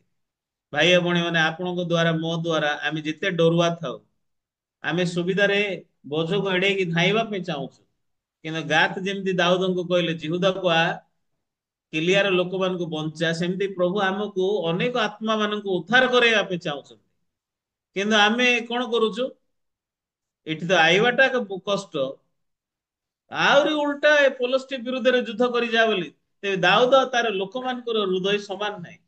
ତେବେ ଗୋଟେ ପାଷ୍ଟରର ହୃଦୟ, ଚର୍ଚ୍ଚର ଲୋକ କେମିତି, ଚର୍ଚ୍ଚ ମେମ୍ବରର ହୃଦୟ କେମିତି ସମାନ ଥିବ? ସମାନ ହେଲେ ଭଲ ନା ସମାନ ନହେଲେ ଭଲ? ବାପା ଆଉ ପିଲାର ହୃଦୟ ସମାନ କି? ଟିଚର ଆଉ ଷ୍ଟୁଡେଣ୍ଟର ହୃଦୟ ସମାନ କି? ନାଇଁ। ଚର୍ଚ୍ଚର ଲିଡର ହୃଦୟ, ଚର୍ଚ୍ଚ ମେମ୍ବର ହୃଦୟ କେବେ ସମାନ ହବ ନାହିଁ। ତାହେଲେ ସମାନ ଯଦି, ତାହେଲେ ଲିଡର ଭିତରେ ଆଉ ଚର୍ଚ୍ଚର ମେମ୍ବର ଭିତରେ ଫରକ କଣ? ତେବେ ସାଧାରଣ ଲୋକ, କିନ୍ତୁ ପ୍ରଭୁ ତାକୁ କଢେଇକି ନଉଛନ୍ତି, 400 ଲୋକଙ୍କୁ ସଂଯୁକ୍ତ କରେଇଛନ୍ତି। ତେବେ 400 ଲୋକ ଏମିତି କହିବାରୁ ଦାଉଦ 400 ଲୋକର କଥା ଶୁଣିବ ନା ପ୍ରଭୁଙ୍କର କଥା ଶୁଣିବ? ଏଇ ଜାଗାରେ ଚାରିପଦ। ତେଣୁ ଦାଉଦ ସଦାପ୍ରଭୁଙ୍କୁ ପୁନର୍ବାର ପଚାରିଲେ। ତହିଁରେ ସଦାପ୍ରଭୁ ଉତ୍ତର ଦେଇ କହିଲେ, ଉଠ, କିଲିଆକୁ ଯାଅ, କାରଣ ଆମ୍ଭେ ପଲଷ୍ଟିଆ ମାନଙ୍କୁ ତୁମ ହସ୍ତରେ ସମର୍ପଣ କରିବା। ଆରେ ଲୋକମାନେ ବେଶୀ ଡରୁଛନ୍ତି, ମରଲୁ ବୋଲି କହୁଛନ୍ତି। ଲୋକଙ୍କର କଥା ଶୁଣି ଦାଉଦ ଆଉ ଯା, ପ୍ରଭୁ ସେମିତି କହିନାହାନ୍ତି। ଉଠେ କିଲିଆକୁ ଯା, ଲୋକକୁ ବଞ୍ଚେଇବୁ, ସେ ଲୋକକୁ ତୁମ ହସ୍ତରେ ଦେଇଛୁ। ତେବେ ଲୋକମାନେ କଣ ଦେଖିଲେ, ଏକ୍ସପିରିଏନ୍ସ କଲେ? ଆରେ ଦାଉଦ ପ୍ରଭୁଙ୍କର ସ୍ୱର ଶୁଣିକି ଆଗକୁ ବଢୁଛି, ତାହେଲେ ପ୍ରଭୁ କାମ କରୁଛନ୍ତି ଦାଉଦଙ୍କ ଦ୍ଵାରା, ଏଇଟା ଲୋକମାନେ ଦେଖିଲେ। ଲୋକମାନଙ୍କର ଚିନ୍ତା ଭାଙ୍ଗିଗଲା, ଆମର ଚିନ୍ତା କେତେ ଭୁଲ। ଚର୍ଚ୍ଚ ହଉଛି ଗୋଟେ ଜାଗା, ଆମେ ସଦାବେଳେ ରିଏଲାଇଜ କରିବାର ଜାଗା ଯେ ମୋର ହୃଦୟ ଭୁଲ, ମୋର ଚିନ୍ତା ଭୁଲ, ମୋର ହିସାବ ଭୁଲ। ସେଥିପାଇଁ ପ୍ରଭୁ ଆମକୁ ଏମିତି କଢେଇକି ନଉଛନ୍ତି। ସେଥିପାଇଁ ଆମ ସମସ୍ତଙ୍କ ଦ୍ଵାରା ପ୍ରଭୁ, ଦାଉଦ କଣ କିଲିଆର ଲୋକକୁ ଏକଲା ଉଦ୍ଧାର କଲେ କି? ଆଁ ଭାଇ ଭଉଣୀ ମାନେ, ଚର୍ଚ୍ଚରେ ପାଷ୍ଟର ଆପଣଙ୍କର କଥା ନ ଶୁଣିଲେ ଖରାପ ଭାବନ୍ତୁ ନାହିଁ। ଆଁ ଆମେ କହୁଛୁ ଏଠି ପଲଷ୍ଟିକ ବିରୁଦ୍ଧରେ ଯିବ ଆଉ ମରିବୁ, ଏ ଦାଉଦ କହୁଛି ଯିବା ଲଢେଇ କରିବା, ଯାଉ ଏକଲା ଲଢେଇ କରୁ, ମୁଁ ଯିବି ନାହିଁ, ମୁଁ ବସିଛି। ଏମିତି ଏମିତି ଏମିତି କରିକି ବଞ୍ଚିଲେ ହୃଦୟରେ କଣ ମିଳିବ? ମୁଁ କୌଣସି ବିଷୟରେ ଭାଗ ନେବିନି, ଦାନ ଯିଏ କରିବାର ଅଛି କର, ମୁଁ ଅଛି ଆଉ ଦେଖୁଛି। ସେମିତି ହେଲେ ଦେଖିବ, କିନ୍ତୁ ଆମର ହୃଦୟରେ କଣ ମିଳିବ? ଆମେ ଅଧିକରୁ ଅଧିକ ଆମର ହୃଦୟ ଦାମ୍ଭିକ ହବ, ହଁ କି ନାଇଁ? କିନ୍ତୁ ଆମେ ରିଏଲାଇଜ କରିବା ଆମର ଚିନ୍ତା କେତେ ଭୁଲ। ସତରେ ଆମ ହୃଦୟକୁ, ଆମର ନିଜର ହୃଦୟକୁ ମଧ୍ୟ, ଆମ ଚର୍ଚ୍ଚକୁ ମଧ୍ୟ ପ୍ରଭୁ ନିୟନ୍ତ୍ରଣ କରୁଛନ୍ତି, ପ୍ରଭୁ କଢେଇକି ନଉଛନ୍ତି। ସେଥିପାଇଁ ଆମେ ସୁବିଧା ଜାଗା ଯିବା, ଭାଇ ଭଉଣୀ ମାନେ, ନା ଆମେ ପ୍ରଭୁଙ୍କର ଚାଳନା ଦ୍ଵାରା ଚାଳିତ ହେଇକି ରହିବା। ଦୁର୍ଗମ ସ୍ଥାନରେ ରହିବାଟା ମଧ୍ୟ ଡରି ଡରି ରହିବାଟା, ହଁ କି ନାଇଁ? ଜିହୁଦା ଦେଶକୁ ଆସିବା ମଧ୍ୟ ଡର, କିନ୍ତୁ ପ୍ରଭୁଙ୍କର ବାକ୍ୟକୁ ଶୁଣିକି ଜିହୁଦାକୁ ଆସିଲେ। ଜିହୁଦାରେ ରହିବାଟା ବି ଡର, ପଲଷ୍ଟିକ ବିରୁଦ୍ଧରେ ଯିବାଟା ବି ଡର, କିନ୍ତୁ ଶେଷରେ କଣ ଅଛି? ପ୍ରଭୁ ଉଦ୍ଧାର କରୁଛନ୍ତି। 4 ଜଣ କୁଷ୍ଟି ମାନେ ସମରିୟାର ଦ୍ୱାରରେ ପାଖରେ ବସିଲେ ବି ମରିବେ, ଅରାମିୟ ପାଖରେ ଗଲେ ବି ମରିବେ, କୋଉଠି ଯିବାଟା ଭଲ? ଲାଷ୍ଟରେ ତାଙ୍କର ହୃଦୟରେ କି ହୃଦୟ ଆଇଲା? ଏଠି ବଇଲେ ବସିଲେ ମରିବୁ, ସମରିୟା ନଗରରେ ଗଲେ ମରିବୁ, ସେମାନେ ପାଖରେ ଗଲେ ମରିବୁ, କିନ୍ତୁ ବଞ୍ଚେଇଲେ ବଞ୍ଚିବୁ। ଏ ହାଟରେ ସେମାନେ ବଢିବାରୁ ପ୍ରଭୁ କାର୍ଯ୍ୟ କଲେ। ସେଥିପାଇଁ ଅରାମିୟ ମାନେ କୁ ସାଉଣ୍ଡ ଶୁଣିଲେ, ମିଶ୍ରି ଆଉ ହିତୀୟ ମାନଙ୍କର ରଥ ଆଉ ଅଶ୍ବର ସାଉଣ୍ଡ ଶୁଣିକି ଛାଉଣି ଛାଡିକି ଧାଇଁଲେ। ଆମେ ଚାଲିବାଟା ହଉଛି ପ୍ରଭୁଙ୍କର ବାକ୍ୟ ସଫଳ ହବାଟା। କାଲିକୁ ପ୍ରାୟ ଏଇ ସମୟରେ ପ୍ରଭୁଙ୍କର ବାକ୍ୟ ପୁରା ହେଲା। ପ୍ରଭୁ ରେଡି କରିଛନ୍ତି। ଯୋଉ ଲୋକ ପ୍ରଭୁଙ୍କର ବାକ୍ୟରେ ଆତ୍ମସମର୍ପଣ କରିବ, ନିଜକୁ ଅସ୍ୱୀକାର କରିବ, ସେ ଲୋକ ପ୍ରଥମରେ ପ୍ରଭୁଙ୍କ କାର୍ଯ୍ୟ ଦେଖିବ, ହଁ କି ନାଇଁ? ପ୍ରଭୁ ଏମାନଙ୍କୁ ଖୁଆଇବା ପାଇଁ, ସୁନା ରୂପା ଦେବା ପାଇଁ ନେଇକି ଗଲେ ନାହିଁ। ତାଙ୍କେ ଖାଇଲେ ପିଇଲେ, ସୁନା ରୂପା ଲୁଚେଇଲେ, କିନ୍ତୁ କୋଉ ଚିନ୍ତା ଆସିଲା? ଆଜି ସୁସମ୍ବାଦର ଦିନ, ତୁନି ହିଁ ରହିଲେ ଆମକୁ ଅମଙ୍ଗଳ ଘଟିବ, ଯିବା ଜଲ୍ଦି ରାଜାଙ୍କୁ ଆମେ କହିଯିବା ବୋଲି ସେ ରାଜାଙ୍କ ନିକଟକୁ କହିଗଲେ। ସେ ରାଜା ବିଶ୍ୱାସ କଲା ନାହିଁ, କିନ୍ତୁ ଦ୍ୱାର ଖୋଲିକି ଆସିକି ଦେଖିଲା ବେଳକୁ ପ୍ରଚୁର ଖାଦ୍ୟ ଅଛି, ପ୍ରଭୁଙ୍କର ବାକ୍ୟ ପୁରା ହେଲା। ସେଥିପାଇଁ ଭାଇ ଓ ଭଉଣୀ ମାନେ, ଏ ସମୟରେ ଆଗକୁ ବଢିବା ପ୍ରଭୁଙ୍କର ଚାଳନା ଦ୍ଵାରା, ସେଇଟା ହଉଛି ବେଶୀ ସୁନ୍ଦର ଜିନିଷ। ଆଉ ପ୍ରଭୁଙ୍କର କାର୍ଯ୍ୟକୁ ଏକ୍ସପିରିଏନ୍ସ କରିବା, ଆମର ହୃଦୟରେ ମଧ୍ୟ ସାକ୍ଷ୍ୟ ପାଇବା, ପ୍ରଭୁଙ୍କର କାର୍ଯ୍ୟ ଆମ ମଣ୍ଡଳୀରେ ଦେଖିପାରିବା, ଆମର ନିଜର ଚିନ୍ତା ଭାଙ୍ଗିଯିବ, ହଁ କି ନାଇଁ? କିନ୍ତୁ ଏ ମଣ୍ଡଳୀ ସହିତ ପ୍ରଭୁଙ୍କ ଦାସଙ୍କ ସହିତ ପ୍ରଭୁ ଅଛନ୍ତି। କୋରିଆରେ କାଣ୍ଟାଟା 20 ବର୍ଷ ହେଲା କରୁଛନ୍ତି। ଭାଇ ଭଉଣୀ ମାନେ, ଆମେ କେତେ ବର୍ଷ କାଣ୍ଟାଟା କରିବା? ଆଇବା ବର୍ଷ କରିବା ନାହିଁ କି? ଏ ସୁସମାଚାର ପ୍ରଚାରର କାର୍ଯ୍ୟ ସବୁବେଳେ ଚାଲି ରହିବ, ହଁ କି ନାଇଁ? ଉଦ୍ଧାରର କାର୍ଯ୍ୟ ସବୁବେଳେ ଚାଲି ରହିବ। ଆମେ ପ୍ରଚାର ବନ୍ଦ କରିପାରିବୁ ନା। ଯିଏ ଆମକୁ ପସନ୍ଦ କରୁନାହାନ୍ତି କି ଯିଏ ଇଚ୍ଛା କରୁନାହାନ୍ତି ବାକ୍ୟ ଶୁଣିବା ପାଇଁ, ତା ବୋଲି ଆମେ ପ୍ରଚାର କରିବୁ ନାହିଁ କି? ସେଥିପାଇଁ କଣ ଆମେ ଦେଖିବା, କଣ ଲକ୍ଷ୍ୟ କରିବା? ଦାଉଦ ସେଥିପାଇଁ ଯେତେବେଳେ ଦେଖିଲେ, କ୍ରମାତ୍ ଭାବରେ ଦାଉଦ ବଢିଲେ, କିନ୍ତୁ ଦିନେ ଦାଉଦଙ୍କ ପାଖରେ ଚିନ୍ତା ଆସିଲା, କେତେ ମୁଁ ଧାଉଁଥିବି, ଏ ସାଉଲ ଦ୍ଵାରା କୌଣସି ନହେଲେ କୌଣସି ଦିନେ ମୁଁ ମରିବି। ପଲଷ୍ଟିଆ ଦେଶରେ ପଳେଇ ଗଲେ ଭଲ ହବ କହିଲା ସେ। ଆଉ ପଲଷ୍ଟିଆ ଦେଶକୁ ପଳେଇଲା, ସେତେବେଳେ ସିଗଲକ ନଗର ପୋଡିଗଲା। ଦାଉଦ କହିଲା, ଆରେ ସବୁ ଲୋକ ତ ଯୁଦ୍ଧରେ ଜିତୁଛନ୍ତି, ମୁଁ ଟିକେ ରେଷ୍ଟ କରିବି କହି ଯୁଦ୍ଧ ଗଲା ନାହିଁ। ସେତେବେଳକୁ ଆଗ ସେ ବ୍ୟଭିଚାର କଲେ, ତାଙ୍କ ସ୍ୱାମୀକୁ ହତ୍ୟା କରାଇଲେ। ସେଥିପାଇଁ ନ ଯିବାଟା ଆଉ ରହିବାଟା ଭଲ କି? ନାଇଁ, ଆଗକୁ ବଢିବା ସମସ୍ତେ। ବାଇବଲରେ ଦେଖନ୍ତୁ, ଗୀତ ସଂହିତା 52 ର 7 ପଦରେ, ଯେଉଁ ଜନ ଶାନ୍ତି ପ୍ରଚାର କରୁଅଛି ତାର ପାଦ ପର୍ବତ ଗଣ ଉପରେ କିପରି ଶୋଭା ପାଏ। ସେଥିପାଇଁ ଆପଣ ମାନେ ସମସ୍ତେ ହଉଛନ୍ତି ପର୍ବତକୁ ଚଢିବା ଲୋକମାନେ। ଆପଣ ମାନେ ସମସ୍ତେ ଜିତିବା ଲୋକମାନେ। ପ୍ରଭୁ ଯୀଶୁଙ୍କ ସହିତ ଆମକୁ ଘେନିକି ଜୟ ପ୍ରଦାନ କରୁଛନ୍ତି। ଲାଷ୍ଟରେ 2 Corinthians 2:14 ପଢିକି ଶେଷ କରିଦବା। 2 Corinthians ପଢିଥିବା ବାକ୍ୟ ପଢିବା ଆମେ।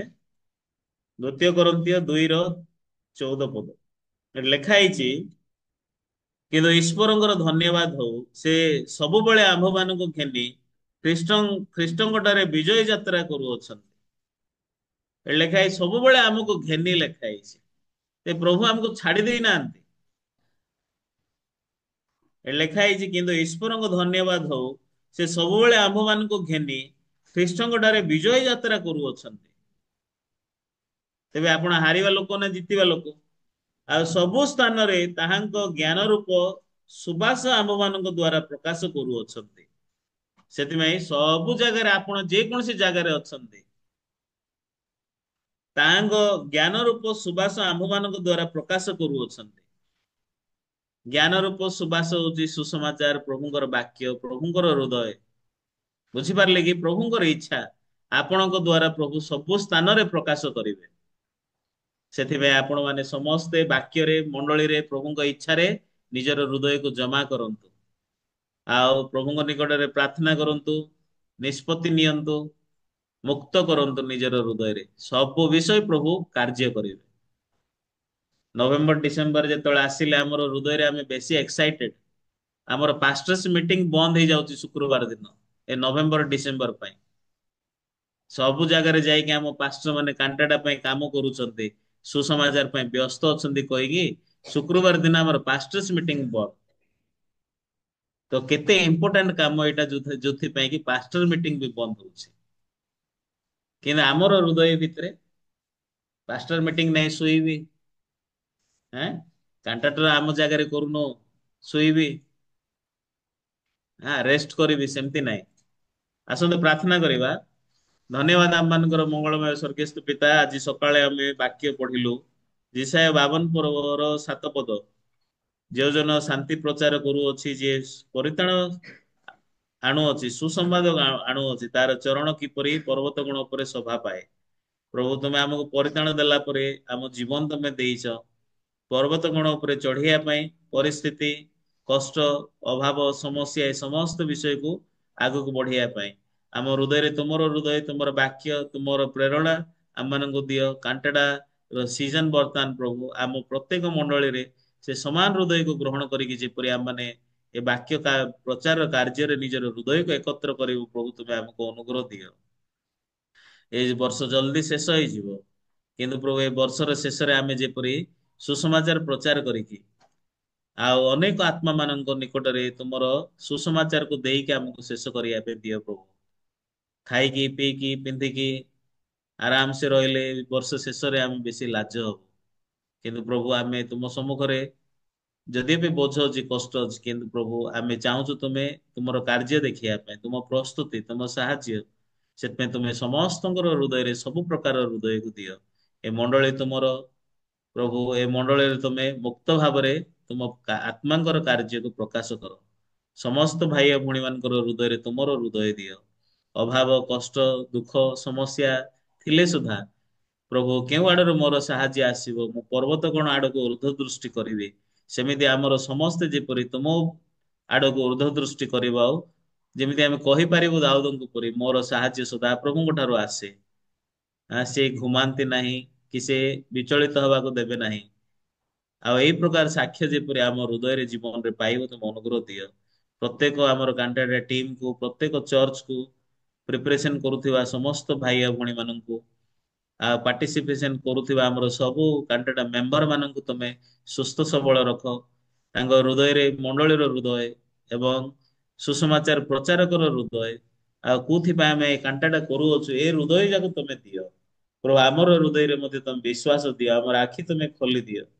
ଆଉ ପ୍ରଭୁ ତମେ ଆମମାନଙ୍କୁ ଚାଳନା ଚାଳିତ କର, ଯୋଉ ଦ୍ଵାରା କି ପ୍ରଭୁ ଆମର ହୃଦୟ ଅନୁସାରେ, କି ଆମର ଲିମିଟେସନ ଅନୁସାରେ ଆମେ ନ କରି ତୁମର ହୃଦୟ ଅନୁସାରେ ଯେପରି ଆମେ ଚାଳିତ ହେଇକି କରିବୁ ପ୍ରଭୁ, ତମେ ଆମମାନଙ୍କୁ ଜ୍ଞାନ ଦିଅ, ବୁଦ୍ଧି ଦିଅ। ଆଜିର ଦିନରେ ପ୍ରଭୁ ତୁମ ଅନୁଗ୍ରହ ପାଇବା ପାଇଁ ଆମମାନଙ୍କର ହୃଦୟରେ ନମ୍ର ହୃଦୟ ଦିଅ, ଶୁଣି ପାରିବାର ହୃଦୟ ଦିଅ, ତୁମକୁ ଅନେଇବାର ହୃଦୟକୁ ଦିଅ। ଅନ୍ୟ ଆମ ଚାରିଆଡେ ଥିବା ସମସ୍ତଙ୍କ ନିକଟରେ ଯେପରି ତମର ଜ୍ଞାନ ରୂପ ସୁବାସକୁ ଯେପରି ଆମେ ଦେଇପାରିବୁ, ଆମ ଦ୍ଵାରା ମହକିବ, ସେଭଳି ଭାବରେ ପ୍ରଭୁ ତୁମର ହୃଦୟ ଆମ ସମସ୍ତଙ୍କ ଠାରୁ ପ୍ରକାଶ କର।